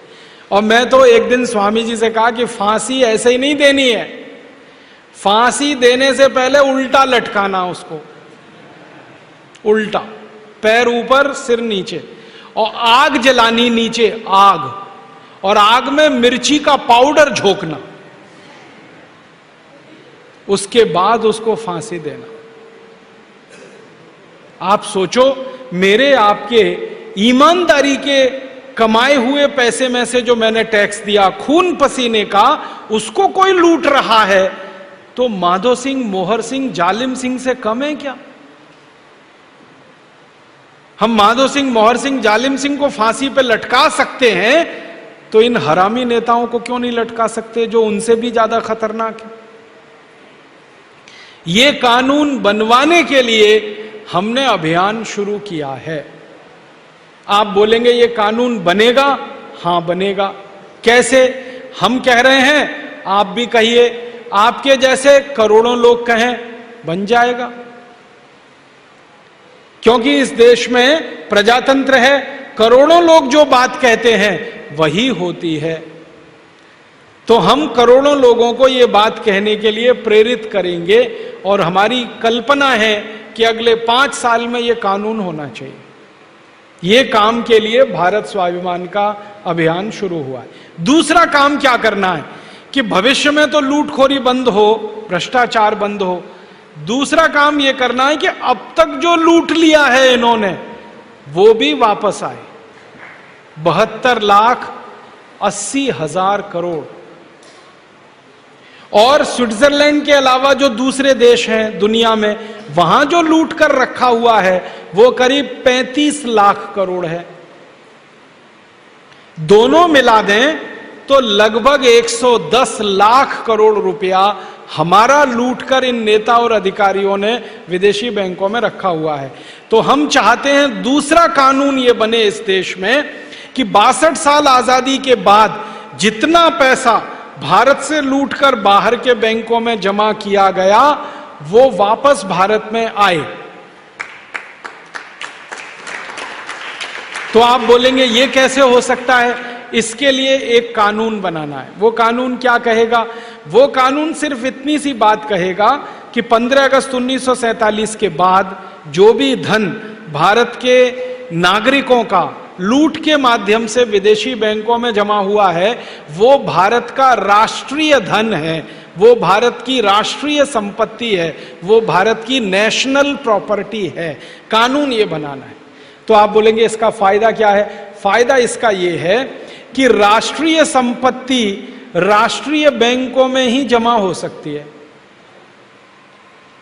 अगर किसी धन को हम ये कहें कि ये हमारा राष्ट्रीय धन है तो वो या तो रिजर्व बैंक ऑफ इंडिया में जमा हो सकता है, या स्टेट बैंक ऑफ इंडिया में हो सकता है, या पंजाब नेशनल बैंक में हो सकता है, भारत के ही बैंकों में जमा हो सकता है। कानून ये है कि राष्ट्रीय धन राष्ट्रीय बैंकों में जमा होता है। हम चाहते हैं कि कानून ये बन जाए कि विदेशी बैंकों में जो जमा है वो राष्ट्रीय धन है, तो चुपचाप वहां से निकल के सब भारत की बैंकों में आके जमा हो जाएगा। आप पूछेंगे क्या वो देंगे जिन बैंकों में ये जमा है? हां वो देंगे, क्योंकि उनके बाप का धन नहीं है, हमारा है। वो देंगे। कैसे देंगे? उनके खिलाफ हमको मुकदमेबाजी करनी पड़ेगी। आप बोलेंगे कौन मुकदमा सुनेगा, कहां मुकदमा होगा? एक अंतरराष्ट्रीय अदालत होती है, जैसे अपने यहां सुप्रीम कोर्ट है ना, ऐसे ही दुनिया का एक सुप्रीम कोर्ट है, उसका नाम है अंतरराष्ट्रीय न्यायालय। कहां पर है? एक छोटा सा शहर है, उसका नाम है हेग। और ये हेग कहां पर है? नीदरलैंड नाम के देश में। वहां एक अंतरराष्ट्रीय न्यायालय है, वहां हमको मुकदमा करना है। मुकदमा इस बात के लिए कि 62 साल हमारे देश के बेईमान लोगों ने जो धन जमा किया है वो इन बैंकों में है, ये हमें वापस चाहिए और ये हमारा राष्ट्रीय धन है। तो अंतरराष्ट्रीय अदालत हमारे पक्ष में फैसला देगी, क्योंकि अभी थोड़े दिन पहले ऐसा हुआ। आप बोलेंगे किसने किया, कौन था? अमेरिका नाम का एक देश है, वहां पर एक आदमी राष्ट्रपति बना है, उसका नाम है बराक ओबामा। अमेरिका के 250 साल के इतिहास में पहली बार एक काला आदमी राष्ट्रपति बना है। अमेरिका गोरे लोगों का देश है, लेकिन वहां एक काला आदमी राष्ट्रपति बन गया। कैसे हो गया? गोरे लोगों में काला आदमी राष्ट्रपति। काले लोगों के वोट अमेरिका में सिर्फ 15% हैं, गोरे लोगों के वोट 85% हैं, फिर भी गोरे लोगों ने काले आदमी को जिता दिया। कारण जानते हैं? उसने वायदा किया था अमेरिका के लोगों से। उसने वायदा किया था कि मैं अगर राष्ट्रपति जीत कर आया तो सबसे पहला कानून बनाऊंगा, अमेरिका में जो भ्रष्टाचारी नेताओं ने धन अमेरिका का लूटकर विदेशी बैंकों में रखा है, इसको वापस लाऊंगा। अमेरिका के लोगों ने जिता दिया उसको, और इतने वोटों से जिताया जो 250 साल का इतिहास टूट गया अमेरिका। वो जीत के आ गया। जीत कर आकर उसने सबसे पहला कानून यही बनाया अपने देश में।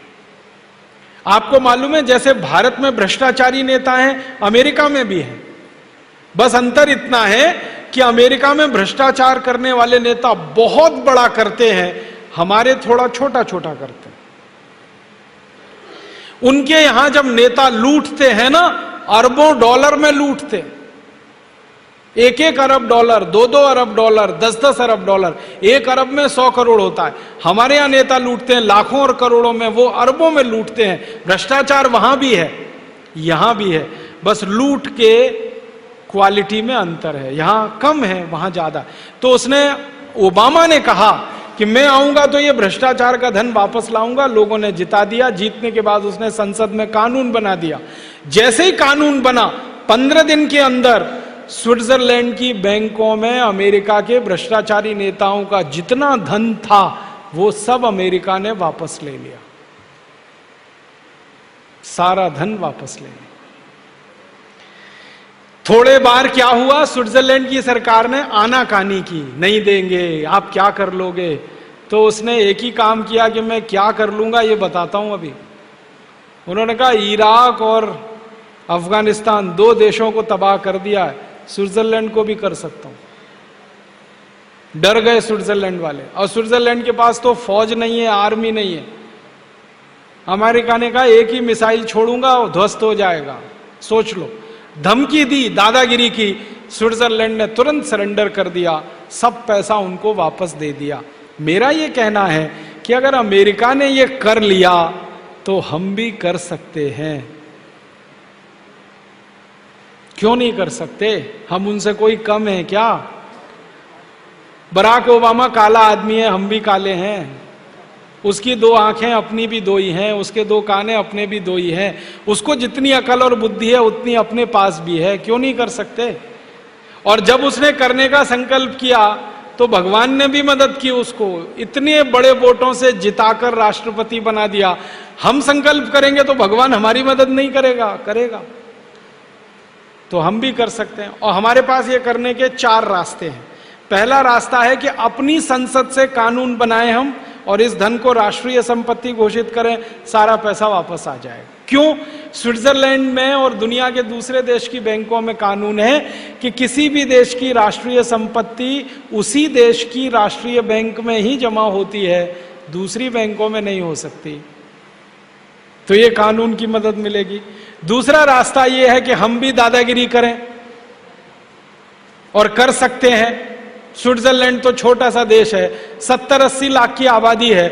अगर हम दादागिरी पे ही उतर आए और 115 करोड़ हिंदुस्तानी खड़े होकर पेशाब भी कर दें तो स्विट्जरलैंड तो बह जाएगा उसमें।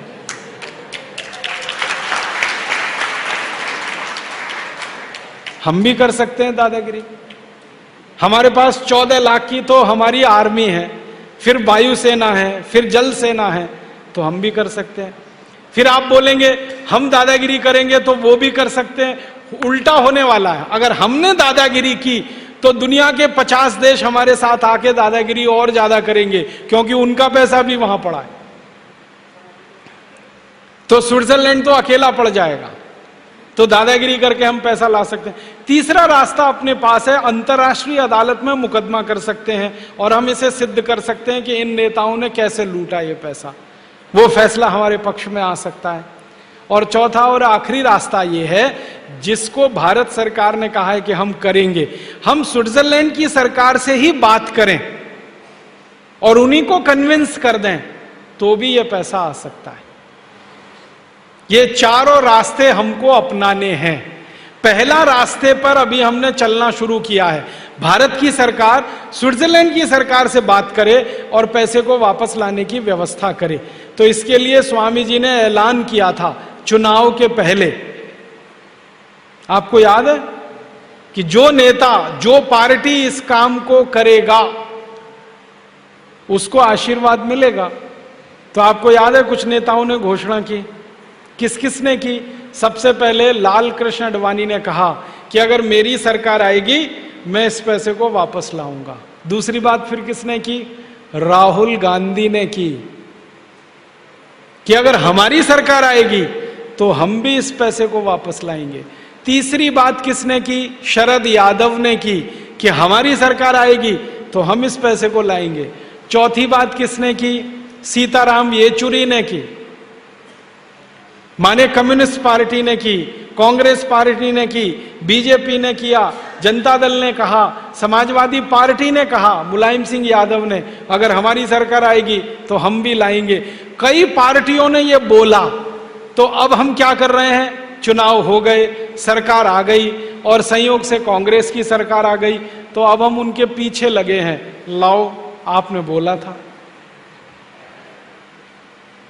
और इस सिलसिले में परम पूजनीय स्वामी जी प्रधानमंत्री से 2 बार मिल चुके हैं।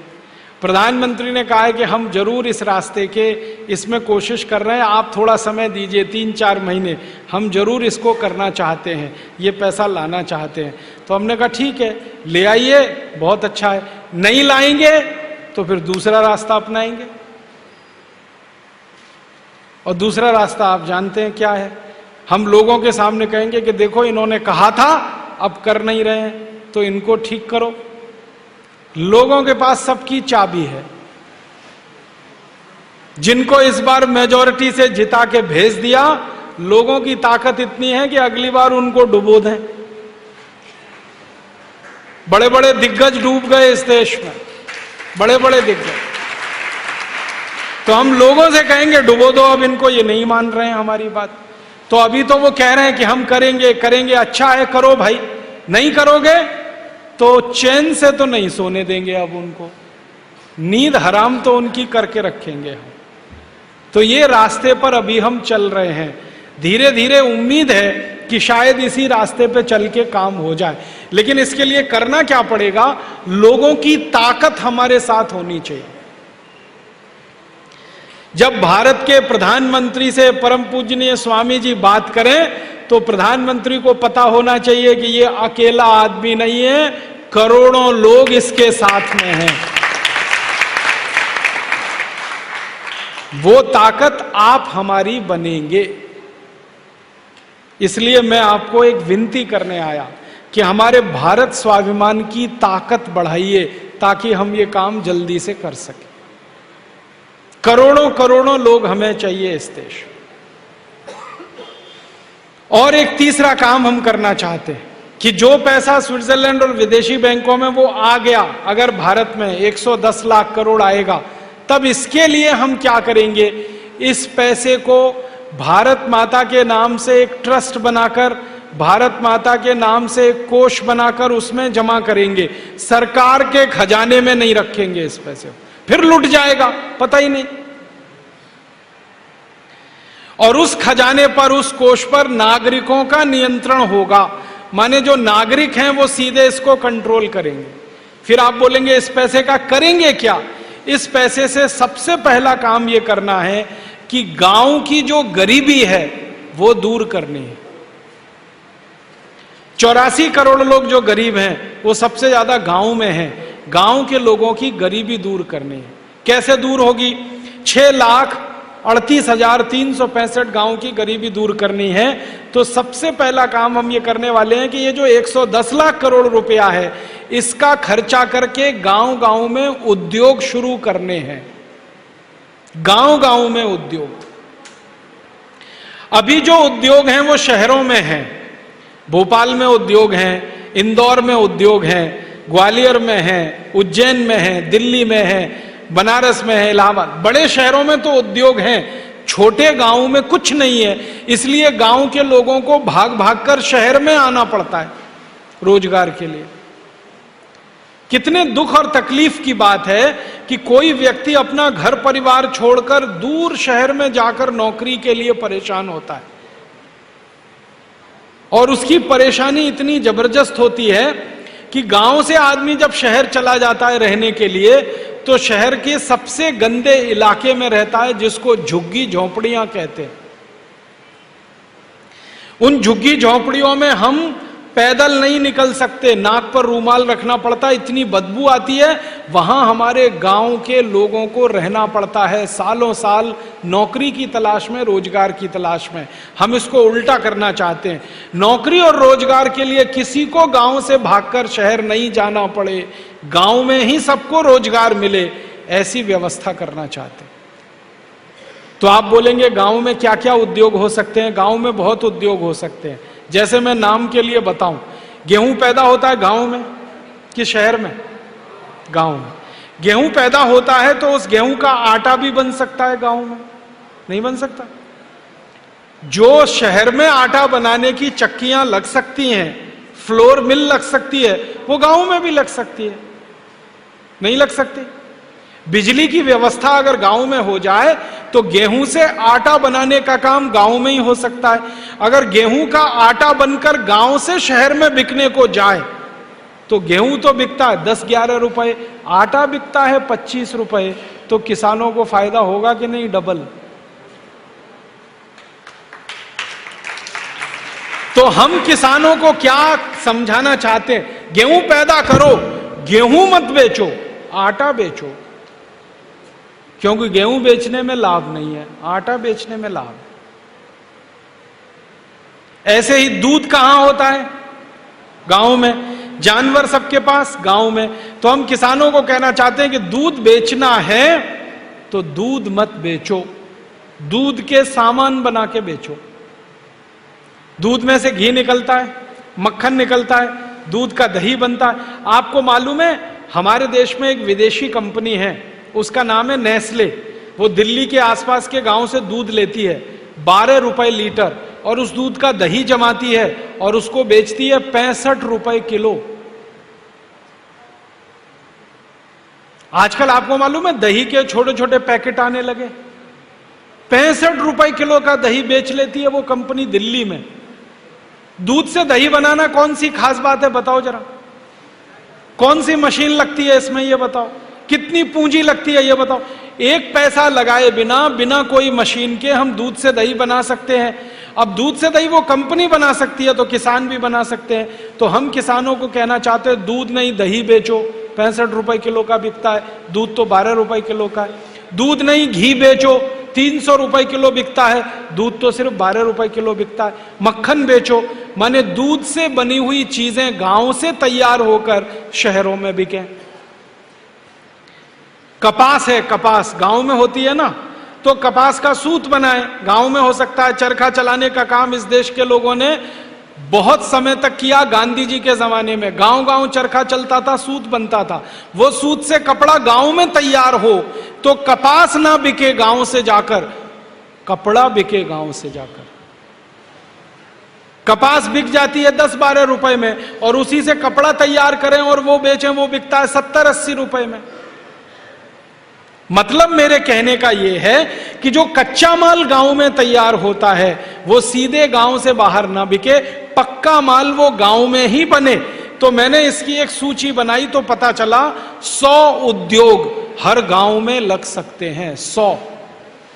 कपड़ा बनाने का, दूध से दही बनाने का, गेहूं का आटा तैयार करने का, मसाले तैयार करने का, तेल तैयार करने का। सरसों तो गांव में ही होती है ना, तो तेल गांव में निकल सकता है, तेल के डिब्बे बन बन के शहर में बिक सकते हैं। तो 100 ऐसे उद्योग हर गांव में लग सकते हैं, और हर गांव में 100 उद्योग लग गए तो फिर बताओ रोजगार मिलेगा कि नहीं, बेकारी खत्म होगी कि नहीं? और जिसका रोजगार पक्का हो गया, जिसकी बेरोजगारी खत्म हो गई, उसकी गरीबी भी खत्म हो जाएगी। तो ये जो 110 लाख करोड़ रुपए हमें लाना है विदेशी बैंकों से, इस पैसे को गांव गांव के उद्योग लगाने के लिए खर्च करना है।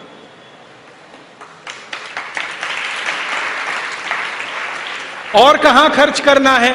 हमारे गांव में बिजली नहीं है, तो मैंने हिसाब निकाला 4 लाख गांव को बिजली चाहिए। 4 लाख गांव को बिजली चाहिए तो बिजली कितनी लगेगी? तो मैंने हिसाब निकाला करीब 50 से 60 हजार मेगावाट बिजली लगेगी। अब 50 से 60 हजार मेगावाट बिजली लगेगी तो ये कहां से आएगी? इसके लिए बिजली घर लगेंगे। एक बिजली घर अगर हम बनाते हैं 1 मेगावाट का तो उसमें 4 करोड़ रुपए खर्च होते हैं। इसको सुनना ध्यान से। एक बिजली घर हम बनाते हैं 1 मेगावाट का तो 4 करोड़ खर्च होते हैं। 60 हजार मेगावाट के लिए बिजली घर लगाएं, 2.5 लाख करोड़ खर्च होगा। तो 2.5 लाख करोड़ माने 110 लाख करोड़ की हमें बिजली की व्यवस्था हो। एक भी गांव ऐसा नहीं बचेगा जहां बल्ब ना हो और पंखा। तो बिजली भी हो सकती है, उद्योग भी लग सकते हैं। फिर शिक्षा की बात करें, स्कूल खोलने हो, कॉलेज खोलने हो, इंजीनियरिंग कॉलेज खोलने हो, मेडिकल कॉलेज खोलने हो, वो भी गांव गांव में संभव।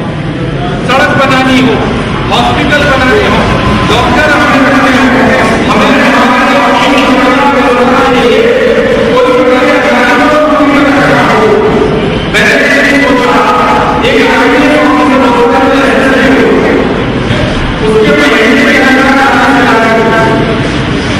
ठीक है। हम तो हिंदुस्तान के हर गांव में IPS ऑफिसर नौकर रख सकते हैं, इतने पैसे अपने पास हैं गांव की सुरक्षा के लिए। IPS ऑफिसर नौकर बन के रहेगा क्योंकि उसको 40,000 चाहिए। तो 110 लाख करोड़ तो इतनी बड़ी रकम है। एक दिन मैंने सोचा इस पूरी रकम को हम भारत के गांव पे खर्च कर दें तो ये 2 बार पूरी रकम खर्च हो सकती है और 2 बार भारत के एक एक गांव को सोने का गांव बना सकते हैं, समृद्धशाली, वैभवशाली, गौरवशाली बना सकते हैं। मैं सीधा ही हिसाब बताता हूं, 110 लाख करोड़ का सोना खरीदे ना, सोना, तो इतना सोना आता है कि 6,38,365 गांव की एक एक सड़क पर सोना बिछा सकते हैं। इतनी बड़ी रकम है। तो गरीबी, भुखमरी, बेकारी सब खत्म हो सकता है अगर ये धन वापस आ जाए। तो अपने को यही काम करना है। इसी के लिए स्वामी जी ने अभियान शुरू किया है। अब आप बोलेंगे जी हम क्या करें, आप इसमें हमारी मदद करो। बिना आपकी मदद के ये काम नहीं हो सकता। अगर हो जाता तो मैं हरिद्वार से 2000 किलोमीटर चल के पिपरिया नहीं आता, वहीं बैठ के कर लेते ना हम ये काम। तो हरिद्वार से दिल्ली तो नजदीकी है ना, दिल्ली में बैठते ये काम करा लेते। हमें मालूम है नहीं होता। ये कब होगा, जब आपके जैसे करोड़ों करोड़ों लोग हमारी ताकत बन जाएंगे, फिर ये काम हम कराएंगे या फिर ये काम होगा। तो आप हमारी ताकत बनो। तो आप कहेंगे इसके लिए क्या करें, इस भारत स्वाभिमान के आप सदस्य हो जाओ, हमारी ताकत बढ़ जाएगी। इसके लिए सदस्यता फॉर्म बना हुआ है, आप ले लेना, स्थानीय समिति के पास है, वो भर के इनको दे देना। फिर क्या होगा, आप जब सदस्य हो जाएंगे तो फिर आपका प्रशिक्षण होगा, ट्रेनिंग होगी। वो ट्रेनिंग हरिद्वार में भी होगी और यहां भी होगी। हरिद्वार में ट्रेनिंग के लिए आपको बुलाएंगे तो स्वामी जी खुद ट्रेनिंग देंगे, यहां होगी तो मैं देने के लिए आऊंगा। ट्रेनिंग देके आपको हम तैयार करेंगे और आप जब तैयार हो जाएंगे तो आप भी मेरी तरह से गांव गांव जाएंगे और लोगों को ये बात समझाएंगे। और ज्यादा लोगों को जब ये समझ में आएगी और ताकत बढ़ेगी तो सरकार तो झक मार के वही करेगी जो हम करवाएंगे। आपने एक वाक्य सुना है, कलयुग में सबसे बड़ी शक्ति संगठन में होती है। सतयुग जब होता था ना, सतयुग राम जी का युग, तब सबसे बड़ी शक्ति राजा में होती थी, राज्य व्यवस्था में होती थी। कलयुग में सबसे बड़ी शक्ति संगठन में होती है। तो अभी कलयुग चल रहा है, सतयुग नहीं है। तो इस कलयुग के हिसाब से हमें संगठन की शक्ति बढ़ानी है और वो शक्ति की मदद से ये काम कराना। आप मदद करेंगे? बहुत अच्छा। अगर आप मदद करेंगे तो मुझे भरोसा है, अगर पिपरिया जैसे छोटे गांव में लोग मदद करेंगे तो बड़े शहरों में भी मदद करेंगे। तो आपकी एक मदद तो ये चाहिए कि आप हमारे संगठन के सदस्य बने जल्दी से जल्दी। फिर आपकी ट्रेनिंग के लिए या तो हरिद्वार बुलाएंगे आपको, नहीं तो यहीं पर ट्रेनिंग देने के लिए मैं आऊंगा या हमारे दूसरे सहयोगी आए। दूसरी एक मदद और कर दीजिए आप। दूसरी क्या मदद कर दें? अपने देश की हालत बड़ी खराब है, मैंने कहा गरीबी, भुखमरी, बेकारी। एक और बुरा हाल है अपने देश का, वो भी सुना दूं आपको। अपने देश पे कर्जा बहुत हो गया है, बहुत कर्जा हो गया है। कारण क्या है? नेता इतने हरामी हैं, सब पैसा लूट लेते हैं, विदेशी बैंकों में जमा कर देते हैं, देश चलाने के लिए पैसा बचता ही नहीं है।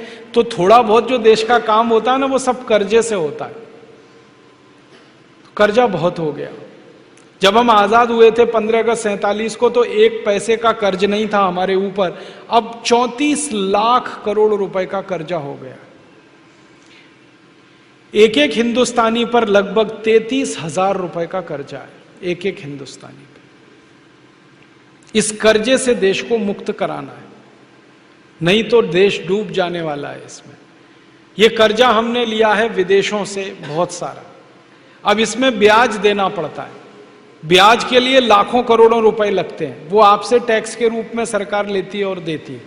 अब इसकी समस्या क्या है ना, जैसे जैसे कर्ज बढ़ता जाता है हमारे देश का जो रुपया है ना, इसका दाम गिरता जाता है, ये समस्या है। पहले हमारा जो 1 रुपया था ना, वो अमेरिका के $1 के बराबर था 1947 में। 1 रुपया भारत का और अमेरिका का $1 दोनों बराबर थे, क्योंकि हमने कर्ज नहीं लिया था। अब कर्ज इतना हो गया है कि 50 रुपया अमेरिका के $1 के बराबर है। आप बोलेंगे ये रुपए की कीमत क्यों गिरती है कर्ज गिर लेने से? जो कर्ज देने वाला देश है अमेरिका और यूरोप, ये हमारे ऊपर शर्त लगाते हैं। जब हम उनसे कर्जा मांगते हैं कि कर्जा दे दो, तो कहते हैं तुम्हारे रुपए की कीमत कम करो तब देंगे। उनका क्या स्वार्थ है? उनका स्वार्थ ये है कि वो कर्जे में हमको $1 देते हैं, तो 1 रुपया $1 के बराबर है। जब कीमत गिर जाती है तो 50 रुपया हो जाता है, तो बदले में हमें उनको 50 रुपया देना पड़ता है, इसलिए उनको रकम ज्यादा मिलती है, इसलिए उनका स्वार्थ है। तो वो रुपए की कीमत गिराते हैं, तो कीमत बहुत गिर गई है, 50 रुपया $1 हो गई है। अब इसमें बड़ा नुकसान हो रहा है देश को। नुकसान क्या हो रहा है? हम अमेरिका को कोई माल बेचें तो सस्ता बिकता है, हम अमेरिका से कोई माल खरीदें महंगा पड़ता है।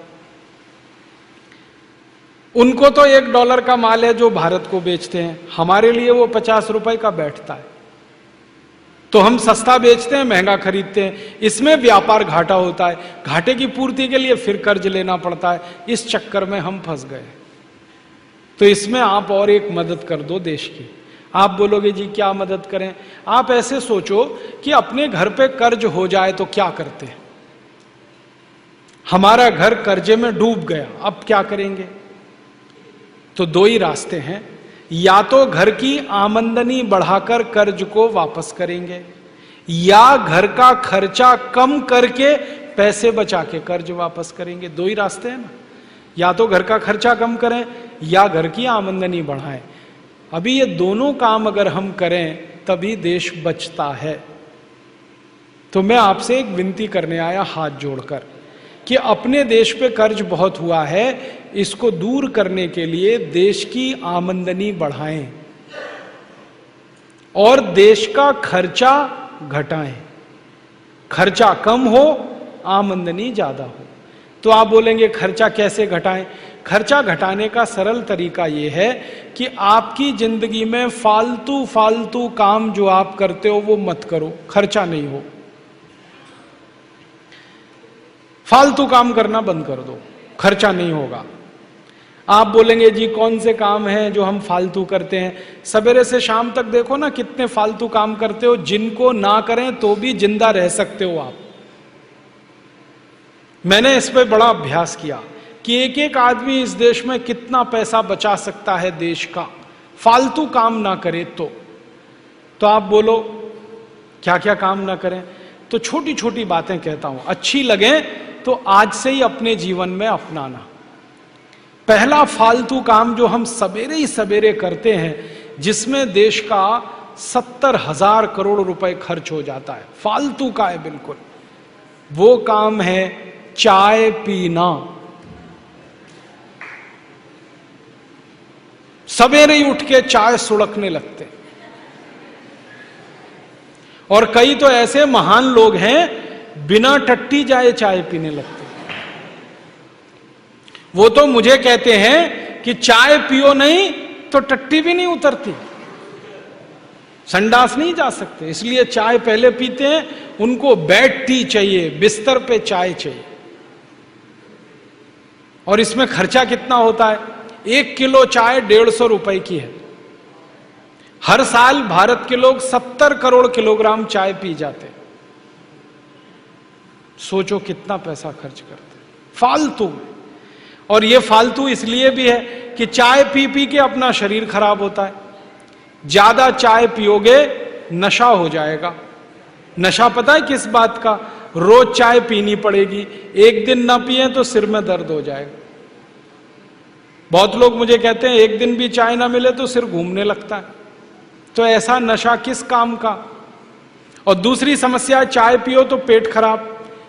चाय से पेट खराब पता है कैसे होता है? चाय में कुछ केमिकल हैं। एक केमिकल है उसका नाम है कैफीन, दूसरा है निकोटिन, तीसरा है टैनिन। ऐसे 18-20 केमिकल हैं चाय में। ये सब पेट में जाके अम्लता बढ़ाते हैं। अम्लता समझते हैं? एसिडिटी। पेट में वैसे ही गैस एसिड बनता है, अम्ल बनता है। चाय पियो तो और ज्यादा बनता है। और पेट में जब अम्ल ज्यादा बनने लगता है तो वो खून में चला जाता है। खून की अम्लता जब बढ़ती है तो 80 रोग आते हैं शरीर में। घुटने दुखना, कमर दुखना, कंधा दुखना, जोड़ों में दर्द होना, हृदयघात होना, हार्ट अटैक होना, फिर कई बार ब्रेन हेमरेज होना। खराब से खराब रोग शरीर के खून की अम्लता बढ़ने के बाद ही आते हैं। और ये अम्लता सबसे ज्यादा चाय से बढ़ती है। तो क्यों फालतू में पीना? मत पियो। आदमी को छोड़कर कोई चाय नहीं पीता। मैंने बहुत बार कुत्ते को पिला के देखा, नहीं पीता। गाय को पिलाया, नहीं पीती। भैंस को पिलाया, वो भी नहीं पीती। कोई जानवर चाय नहीं पीता। पक्षी भी नहीं पीते। दूध पीते हैं, दही खा लेंगे, पानी पी लेंगे, चाय नहीं पीता कोई। ये मनुष्य मूर्ख है जो पीता रहता है। अकेला नहीं पीता, हर घर में आने वाले को पिलाता है, तू भी पी। अपनी आंतें जलाते हैं, पेट जलाते हैं, पैसा बर्बाद करते हैं, स्वास्थ्य खराब होता है। चाय पीने वालों को भूख नहीं लगती। जिनको भूख नहीं लगेगी शरीर मजबूत नहीं होगा, कमजोर होगा। कमजोर होगा तो बीमारियां। इसलिए मत पियो।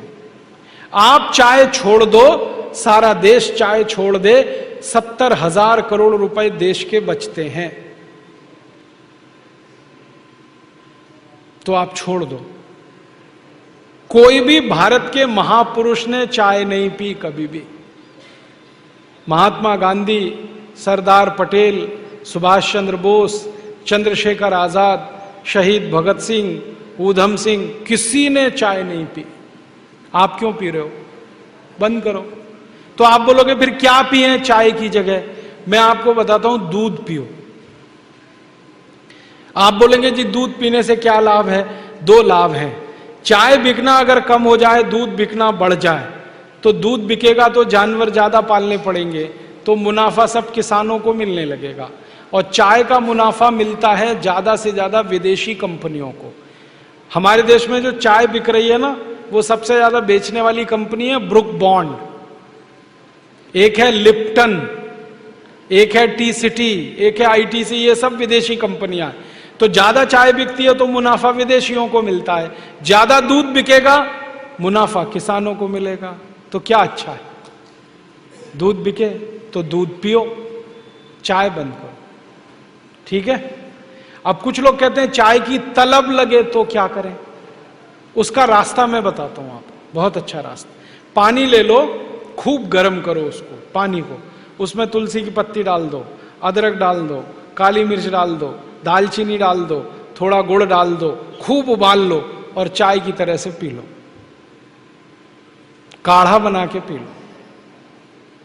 आप बोलेंगे इतना सब कौन करेगा? तो खाली पानी को खूब गर्म करो, नींबू निचोड़ दो, गुड़ डाल दो, चाय की तरह से पी लो। और ये भी नहीं कर सकते तो खूब पानी को गर्म करो और चाय की तरह से पी लो। बहुत फायदा है। पता है क्या फायदा है?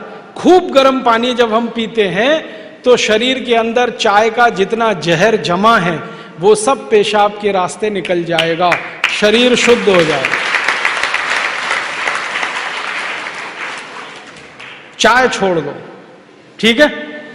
बच्चे लोग तो छोड़ देंगे पक्का, और अपने मम्मी पापा की भी छुड़ा दो। आप बोलोगे तो माता पिता भी मानेंगे। और उनको बोलो दूध पियो। एक दिन मैंने हिसाब निकाला था, 70,000 करोड़ की हम चाय पी जाते हैं, 70,000 करोड़ का दूध पीने लगे तो 20 करोड़ गाय लगेगी, तब इतना दूध होगा। 20 करोड़।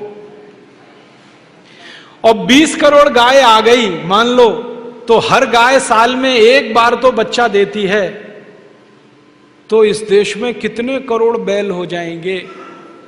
और इतने करोड़ बैल हो जाएंगे तो वो खेत में खेती के लिए काम आएंगे, तो ट्रैक्टर सब बंद हो जाएंगे। ट्रैक्टर बंद हुए तो ट्रैक्टर बेचने वाली कंपनियां भाग जाएंगी सब यहां से, डीजल का खर्चा भी बचेगा, ट्रैक्टर का पैसा भी बचेगा। और सबसे बड़ा लाभ होगा, गाय बढ़ेगी, बैल बढ़ेंगे तो गोबर भी मिलेगा, और इतना गोबर मिलेगा कि हर खेत में गोबर का ही खाद डलेगा, तो यूरिया डीएपी सब बंद हो जाएगा। और यूरिया डीएपी बंद हुआ तो 4,80,000 करोड़ का खर्चा किसानों का और बचेगा। मेरा सारा ध्यान इस बात पर है, खर्चा कम करो, देश का खर्चा बचाओ, आमदनी बढ़ेगी अपने आप।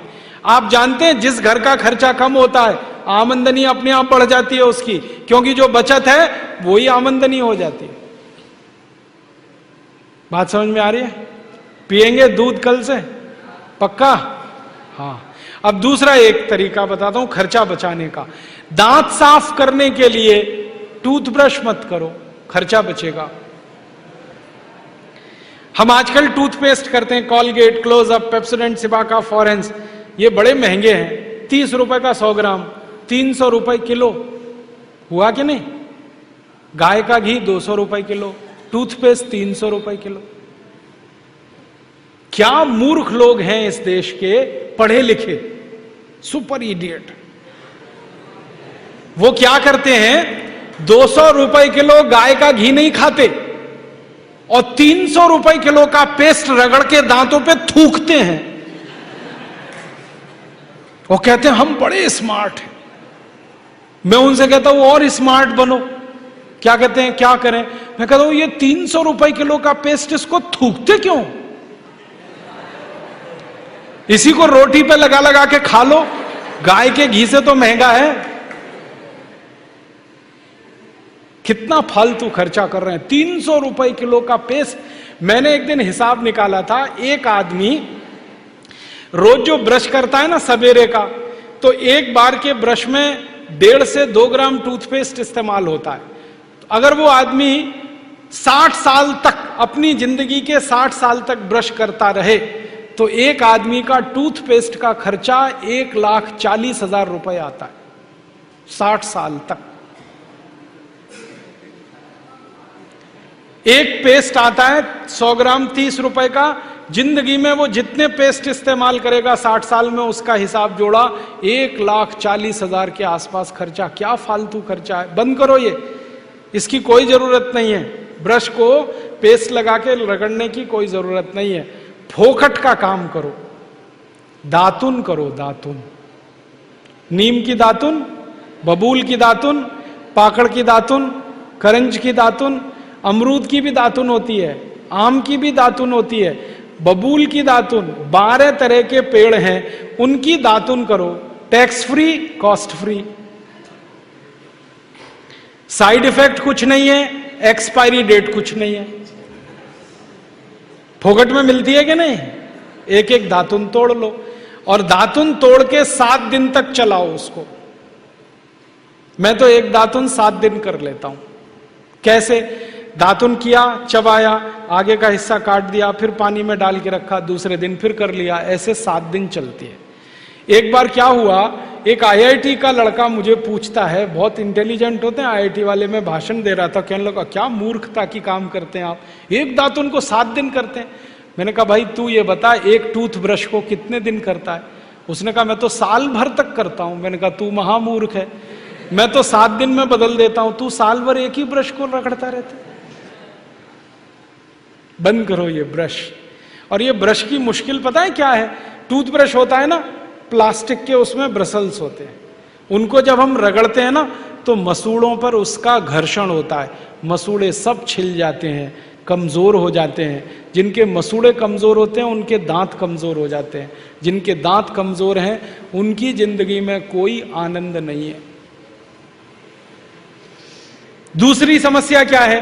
कभी भी आप देखना टूथब्रश होता है ना, उसमें जहां ब्रसल्स लगे रहते हैं ना, वहां पीला पीला सफेद सफेद कचरा जमा हो जाता है, उस पे हजारों वायरस आकर जिंदा बैठते हैं, और रोज आप अपने मुंह में डाल के क्या खतरनाक काम कर रहे हो।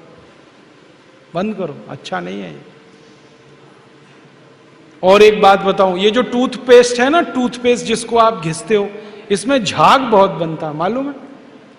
झाग तो वॉशिंग पाउडर में भी बनता है। कभी कभी मैं लोगों से कहता हूं आप कॉलगेट क्यों करते हैं, तो कहते हैं इसमें झाग बहुत बनता है। तो झाग तो शेविंग क्रीम में भी बनता है, शेविंग क्रीम क्यों नहीं रगड़ते? अब मैं असली बात बताता हूं, जिस वस्तु से शेविंग क्रीम में और वॉशिंग पाउडर में झाग बनता है, वही वस्तु टूथपेस्ट में मिलाई जाती है। उसको कहते हैं सोडियम लॉरेल सल्फेट, और ये ऐसा खतरनाक केमिकल है जो कैंसर कर देता है। अब मैं आपको एक सच्चाई बताता हूं। अमेरिका देश में, यूरोप के देशों में टूथपेस्ट जब बाजार में बेचा जाता है तो उस पर चेतावनी लिखी रहती है और उसमें कहा जाता है सावधान, टूथपेस्ट करने से कैंसर होता है। अंग्रेजी में लिखते हैं इट इज कैंसरस, कार्सिनोजेनिक। और अमेरिका यूरोप के टूथपेस्ट पे क्या क्या लिखते हैं? अंग्रेजी में लिखते हैं please keep out this toothpaste from the reach of the children below 6 years. माने 6 साल से छोटे बच्चे को ये टूथपेस्ट कभी मत कराना, क्योंकि बच्चे उसे चाट लेते हैं, वो कैंसर से मर सकते हैं। फिर अमेरिका और यूरोप के टूथपेस्ट पे लिखते हैं in case of accidental injection please contact immediately poison control centre. माने गलती से पेस्ट अगर कर लिया बच्चे ने तो हॉस्पिटल लेके जाना उसको। जहर है। क्या जहर है? उसमें एक केमिकल जिसका नाम है सोडियम लॉरेल सल्फेट। ये केमिकल एक बूंद अगर आपकी जीभ पर गिरा दें तो जीभ पे ही कैंसर हो जाता है। मत करो आप, ये बेकार है। तो दांत कैसे साफ करें? दातुन से। दातुन है ना, पिपरिया में तो बहुत है। मैं अभी रास्ते में आया, इतने नीम के पेड़ हैं कि दातुन ही दातुन है यहां। तो आपको तो कोई कमी नहीं, तो दातुन करो। दातुन ना मिले तो दंत मंजन करो। दंत मंजन भी फोकट वाला करो, खर्चा नहीं करना। फोकट वाला दंत मंजन, घर में रसोई है, वहां पे हल्दी है, ले लो थोड़ी सी हल्दी, और सरसों का तेल है वो भी डाल दो उसमें, और थोड़ा सा नमक, तीनों को मिलाओ, दांत पे घिसो, सबसे अच्छा दंत मंजन। और एक दूसरा बताता हूं, गाय है, गाय, उसका गोबर है, गोबर को जला दो। कैसे जलेगा? पहले सुखाओ उसको, छोटे कंडे बनाओ, फिर जला दो, तो राख निकलेगी। उस राख में थोड़ा नमक मिलाओ, थोड़ी फिटकरी मिलाओ और उसको दांत पर घिसो। उससे अच्छा दंत मंजन दुनिया में नहीं। और एक तरीका बताता हूं, नींबू है ना, नींबू हम सब्जी में निचोड़ते हैं। अब छिलका बच गया, इसको फेंकना नहीं, छिलके को उलट दो, अंदर का हिस्सा बाहर निकाल दो, उस पे नमक रगड़ के ऐसे ऐसे दांतों पे घिसो, दांत एकदम साफ।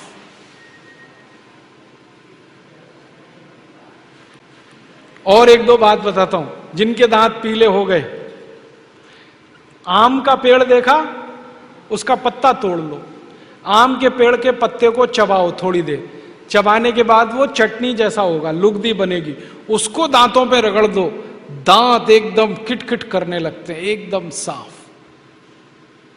ये सब फोकट का इलाज है कि नहीं? और नहीं तो कोई खरीदना है तो दंत मंजन खरीद लो, बाजार में बहुत मिलते हैं, लाल दंत मंजन, काला दंत मंजन, वीको वज्रदंती। अब तो स्वामी जी का भी दंत मंजन आता है, दिव्य योग दंत मंजन, वो ही ले लो। आप वो लोगे तो आपका पैसा कम से कम स्वामी जी के ट्रस्ट में जाएगा, उसी से हम ये सब काम कर रहे हैं। तो या तो दातुन करो, नहीं तो दंत मंजन। टूथपेस्ट बंद, टूथब्रश बंद। अब एक जानकारी और देता हूं आपको, ये जो टूथपेस्ट होते हैं ना, कॉलगेट, क्लोजअप, पेप्सोडेंट, सिबाका, ये ज्यादातर टूथपेस्ट बनते हैं मरे हुए जानवरों की हड्डियों से।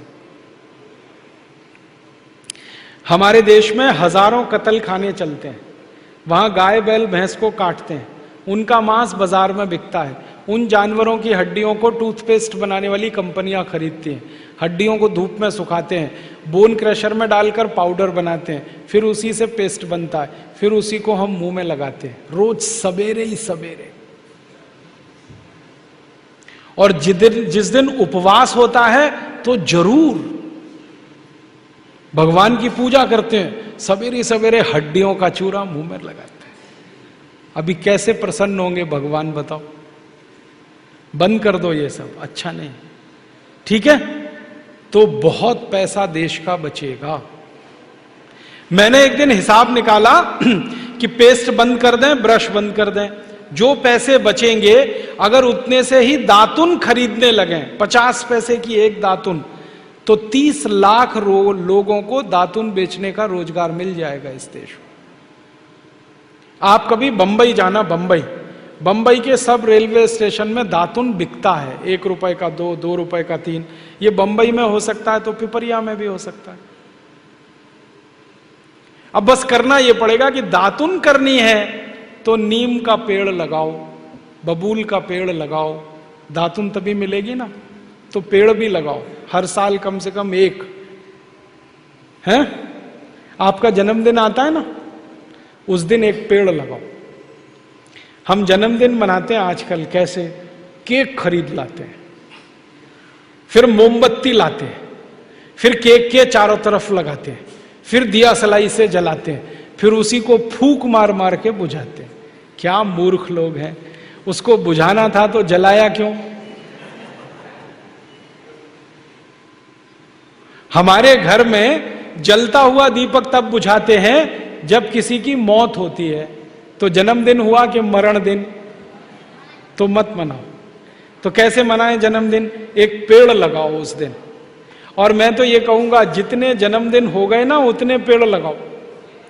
मान लीजिए 14 साल पूरे हो गए तो 14 पेड़ लगा दो। कहां लगाएंगे? घर के सामने लगा दो, घर में जगह नहीं तो पड़ोसी के घर में लगा दो, दोस्ती हो जाएगी। और पेड़ तो रहेगा जिंदगी भर, आप तो चले जाओगे। नीम का पेड़ अगर लगाया तो 500 साल जिंदा रहता है, आप तो 100 साल में ही मर जाओगे, वो पेड़ तो 500 साल रहेगा। और एक पेड़ आपने लगा दिया, हजारों रुपए की ऑक्सीजन देता है। ऑक्सीजन ही हमें चाहिए, वो पेड़ से ही आती है। तो हर दिन, हर जन्मदिन पर पेड़ लगाएं, ऐसे जन्मदिन मनाएं, ठीक है? और 1-2 काम करना, फालतू का खर्चा बंद। साबुन मत खरीदो, बहुत फालतू खर्चा। एक साबुन 15 रुपए का 100 ग्राम आता है, 150 रुपए किलो। 150 रुपए किलो तो काजू आता है, काजू खा लो तो अच्छा है। तो आप बोलोगे नहाएं कैसे? फोकट में नहाओ ना, बिना साबुन के। बिना साबुन के कैसे नहाते मालूम है? घर में तौलिया है, तौलिया, उसको पानी में भिगो लो, निचोड़ो और खूब कस के रगड़ो और पानी से नहा लो, कोई खर्चा नहीं। फिर आप कहेंगे पसीने की बदबू आती है, उसके लिए दूसरा रास्ता बताता हूं। नींबू का छिलका है ना, जिसका रस निकाल दिया, उसको उल्टा करके खूब रगड़ो शरीर में, पानी से नहा लो, एकदम खुशबू आती है। और नहाने का एक तरीका बताता हूं। अपने देश में एक महाशिवरात्रि त्योहार आता है, शंकर जी को उस दिन स्नान कराते हैं। किससे? दूध से कि लाइफ बॉय से? पता है शंकर जी लक्स लगाते हैं? नहीं ना, शंकर जी दूध से नहाते हैं। क्यों? सोचा कभी क्यों? मैंने सोचा ये शंकर जी दूध से क्यों नहाते हैं? भक्त लोग साबुन से नहाते हैं, भगवान जी को दूध से नहलाते हैं। दूध से इसलिए नहाते हैं कि दूध सबसे अच्छे तरीके से शरीर का मैल निकालता है। दूध को हम लोग विज्ञान की भाषा में कहते हैं बेस्ट क्वालिटी क्लिंजिंग एजेंट, सफाई करने वाला। आप एक दिन ऐसा करना, दूध लेना थोड़ा कच्चा, उसको चेहरे में लगाना, फिर रुई से चेहरे को पोंछना, रुई एकदम काली काली हो जाए। कैसे? आपने दूध लगाया, गंदगी सब बाहर आ गई, रुई से पोंछा, रुई पे आ गई। माने गंदगी निकालने का काम दूध करता है। तो शरीर में भी दूध लगाएं, गंदगी निकल जाएगी। समझ में आया? अपने भारत में किसी बुजुर्ग के पांव छुओ तो क्या कहते हैं? दूधो नहाओ। कभी किसी ने यह कहा लक्स लगाओ पूतों फलो? कहा किसी ने? नहीं। सब लोग कहते हैं दूधो नहाओ। तो मान तो लो उनकी बात, दूध से नहाओ। आप बोलेंगे बड़ा खर्चा होगा, साबुन से कम खर्चा होता है दूध से नहाने में। मैं बहुत बार नहा के देखा, 2-3 चम्मच दूध लगता है, उसको शरीर में मालिश कर लो तेल की तरह से, फिर पानी से नहा लो, गंदगी सब निकल जाती है। और दूध से नहाओ ना तो त्वचा एकदम मुलायम रहती है, सॉफ्ट रहती है। और जिनकी त्वचा मुलायम है, नरम है, उनको कभी फेयर एंड लवली नहीं लगानी पड़ती, तो उसका भी खर्चा बचेगा। ठीक है, नहाओगे दूध से। अब दूध से नहाएंगे तो दूध की बिक्री बढ़ेगी कि घटेगी? तो पैसा किसानों को मिलेगा, तो जानवर पलेंगे, तो देश का विकास का काम होगा। समझ गए? नहीं तो चने के आटे से नहाओ, बेसन से। थोड़ा बेसन ले लो, दूध मिला लो, पेस्ट बनेगा, शरीर में रगड़ के नहा लो। नहीं तो एक मुल्तानी मिट्टी आती है, मालूम है? वो रात को भिगो दो पानी में, सुबह लगाओ, बालों में भी शरीर को भी। बालों में लगाओ तो शैम्पू जैसी, शरीर में लगाओ साबुन जैसी। 10 रुपए किलो में आती है मुल्तानी मिट्टी। ये सब नहाने के तरीके हैं। ठीक है, पैसा बचाएंगे। और 1-2 काम करो तो पैसा बचेगा। कभी भी फालतू में क्रीम पाउडर लिपस्टिक मत लगाओ, बहुत खर्चा होता है। बहुत लोग लगाते हैं लिपस्टिक, नेल पॉलिश। क्यों? कहते हैं स्मार्ट आ जाते, स्मार्टनेस आती है। क्रीम पाउडर लिपस्टिक से कोई स्मार्ट नहीं बनता। अपने कर्म से, अपने स्वभाव से और अपने गुणों से स्मार्ट बनते हैं।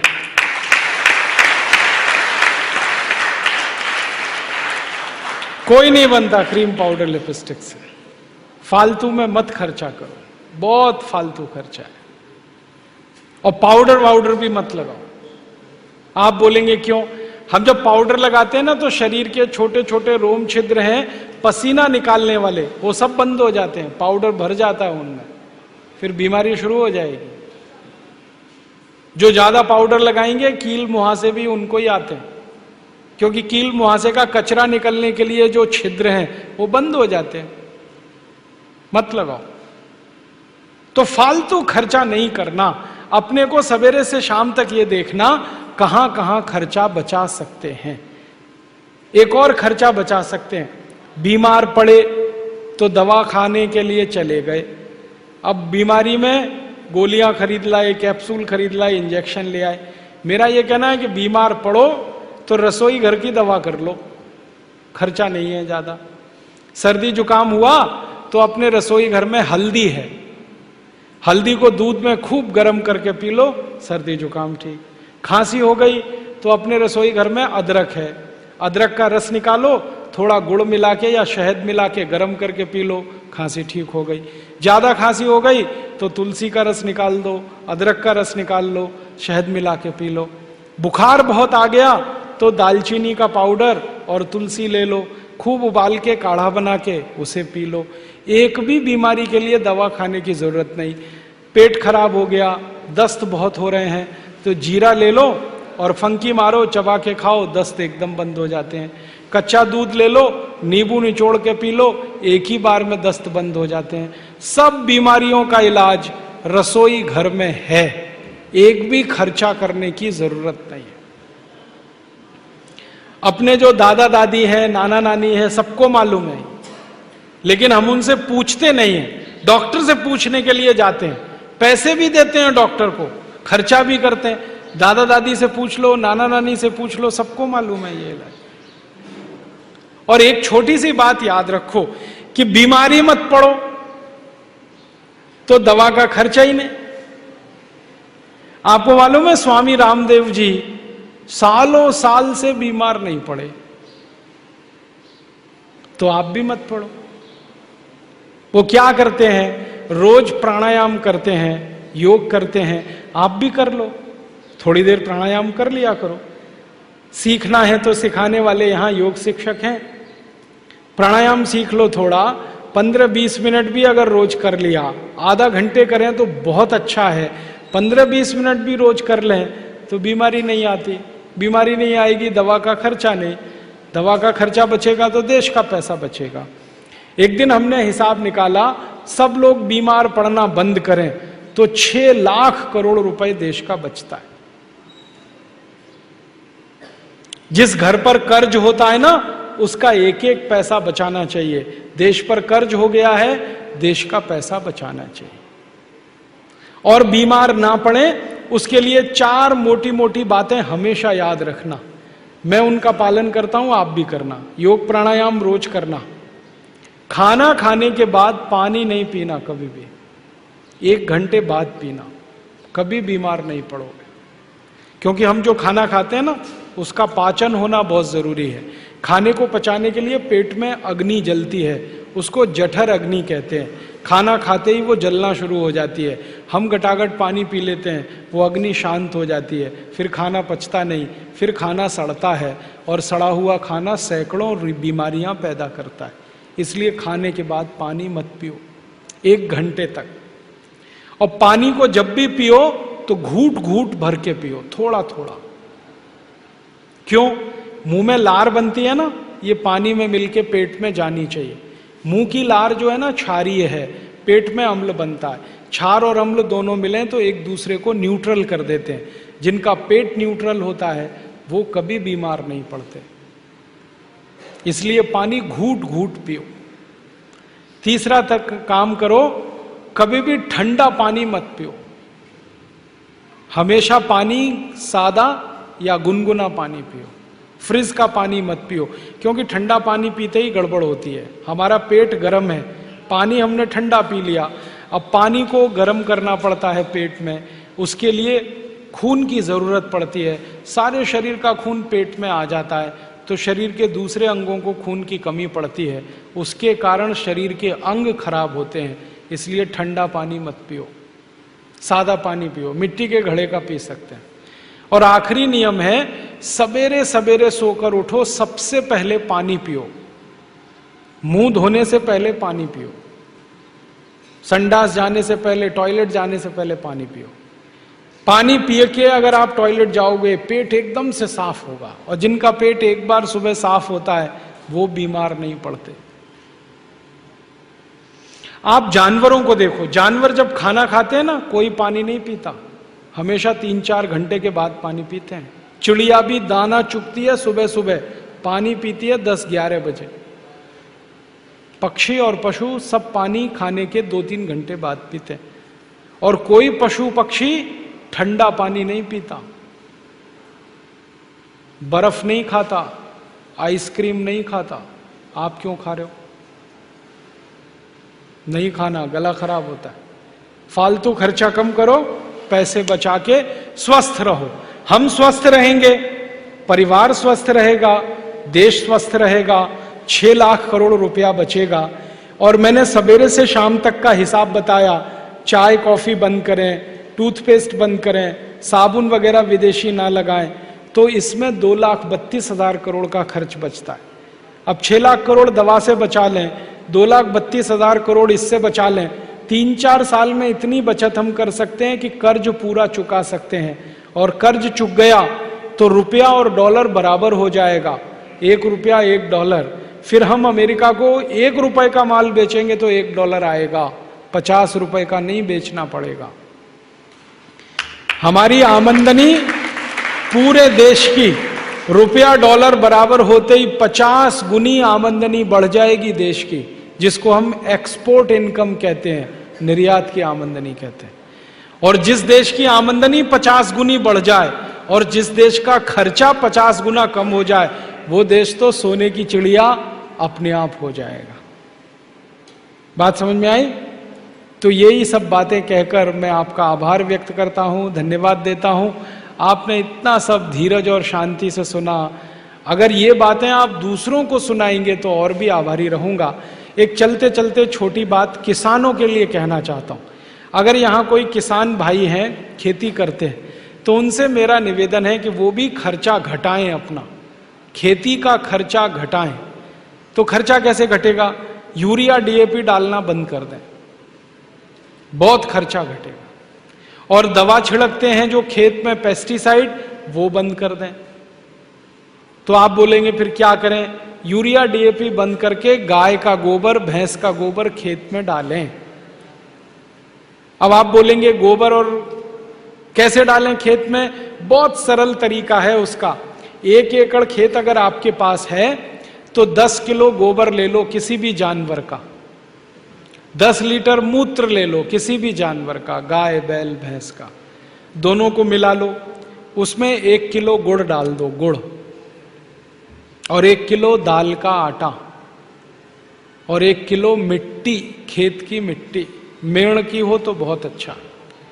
गोबर 10 किलो, मूत्र 10 लीटर, 1 किलो गुड़, 1 किलो दाल का आटा और खेत के मेड़ की 1 किलो मिट्टी, ये 5 चीजें मिला के ड्रम में रख दो, 15 दिन रखा रहने दो, 15 दिन में खाद तैयार हो जाएगा। फिर इसमें पानी मिला दो, कम से कम 200 लीटर। तो ये घोल तैयार हुआ, इसको खेत की मिट्टी पे छिड़कना है। ये सबसे अच्छी खाद है दुनिया की, 1 पैसा भी खर्च नहीं होता इसमें। ये खाद का इस्तेमाल हजारों किसान कर रहे हैं पूरे देश में और सब अच्छे हो गए। जो किसान पहले गेहूं लेते थे यूरिया डीएपी से 1 एकड़ में 10 कुंटल, अब उनका गेहूं आता है 1 एकड़ में 20 कुंटल। जिनका गन्ना होता था पहले 1 एकड़ में 25 टन, अब उनका गन्ना होता है 1 एकड़ में 70 टन। जिनकी कपास होती थी 1 एकड़ में 2 कुंटल 2.5 कुंटल, अब होती है 7 कुंटल। उत्पादन बढ़ गया और जो पैदा हो रहा है वो इतना स्वादिष्ट है कि बाजार में खूब अच्छे भाव पे बिकता है। जो किसान इस तरह से गेहूं करते हैं उनका गेहूं 20 रुपए किलो, 25 रुपए किलो बिकता है। उसको ऑर्गेनिक शुद्ध कहते हैं। ऑर्गेनिक चीजों की सारी दुनिया में मांग है, पूरी दुनिया में। आप भी अपने खेत में इस ऑर्गेनिक तरीके से खेती करो तो बहुत अच्छा है। फॉर्मूला फिर बता देता हूं, 1 एकड़ खेत के लिए 10 किलो गोबर, 10 लीटर मूत्र, 1 किलो गुड़, 1 किलो दाल का आटा, 1 किलो मिट्टी, तो सीधे छिड़क सकते हैं। फसल खड़ी हो तो पानी के साथ मिला सकते हैं। फसल में जब पानी देते हैं ना, उसमें मिला दो इसको। मैंने एकड़ का बताया, अब 2 एकड़ है तो डबल कर लेना, 3 एकड़ है ट्रिपल कर लेना। यूरिया का खर्चा खत्म करना। अब यूरिया डीएपी बंद करेंगे, खर्चा कम हुआ। फिर हम जो खाएंगे वो शुद्ध हुआ, वो शुद्ध खाएंगे, बीमारी कम, दूसरों को खिलाएंगे, उनकी बीमारी कम, सारा देश स्वस्थ, सुखी और निरोगी हो जाए। और जब खेत में कीड़ा लग जाए तो कीड़े मारने की भी दवा घर में बना लो। गाय का मूत्र ले लो, भैंस का मूत्र ले लो 20 लीटर, 2-2.5 किलो नीम के पत्ते की चटनी मिला दो इसमें, 2-2.5 किलो आकड़े के पत्ते की चटनी मिला दो, 2-2.5 किलो सीताफल के पत्ते की चटनी मिला दो, आधा किलो तंबाकू का पत्ता पीस के डाल दो। और जो भी आसपास में पेड़ पौधे हैं जिनके पत्तों को जानवर नहीं खाते, उनको तोड़कर चटनी बना के डाल दो। गोमूत्र में या भैंस मूत्र में उबाल लो, उबाल कर ठंडा करके छान लो, फिर 200 लीटर पानी मिलाकर खेत पर स्प्रे कर दो। सब कीड़े मर जाते हैं, सब भाग जाते हैं। 1 पैसे का खर्चा नहीं। तो खर्चा बचाओ खेती में, अपने घर में, चिकित्सा में, स्वास्थ्य में, तो आमदनी बढ़ेगी, तो ये देश दुनिया में सबसे आगे निकलेगा। यही बोलकर मैं आपका आभार व्यक्त करता हूं, धन्यवाद देता हूं। बड़े ध्यान से सुना, शांति से सुना, और आप दूसरों को बोलेंगे तो आपका बहुत आभारी रहूंगा। बहुत बहुत धन्यवाद, बहुत बहुत आभार।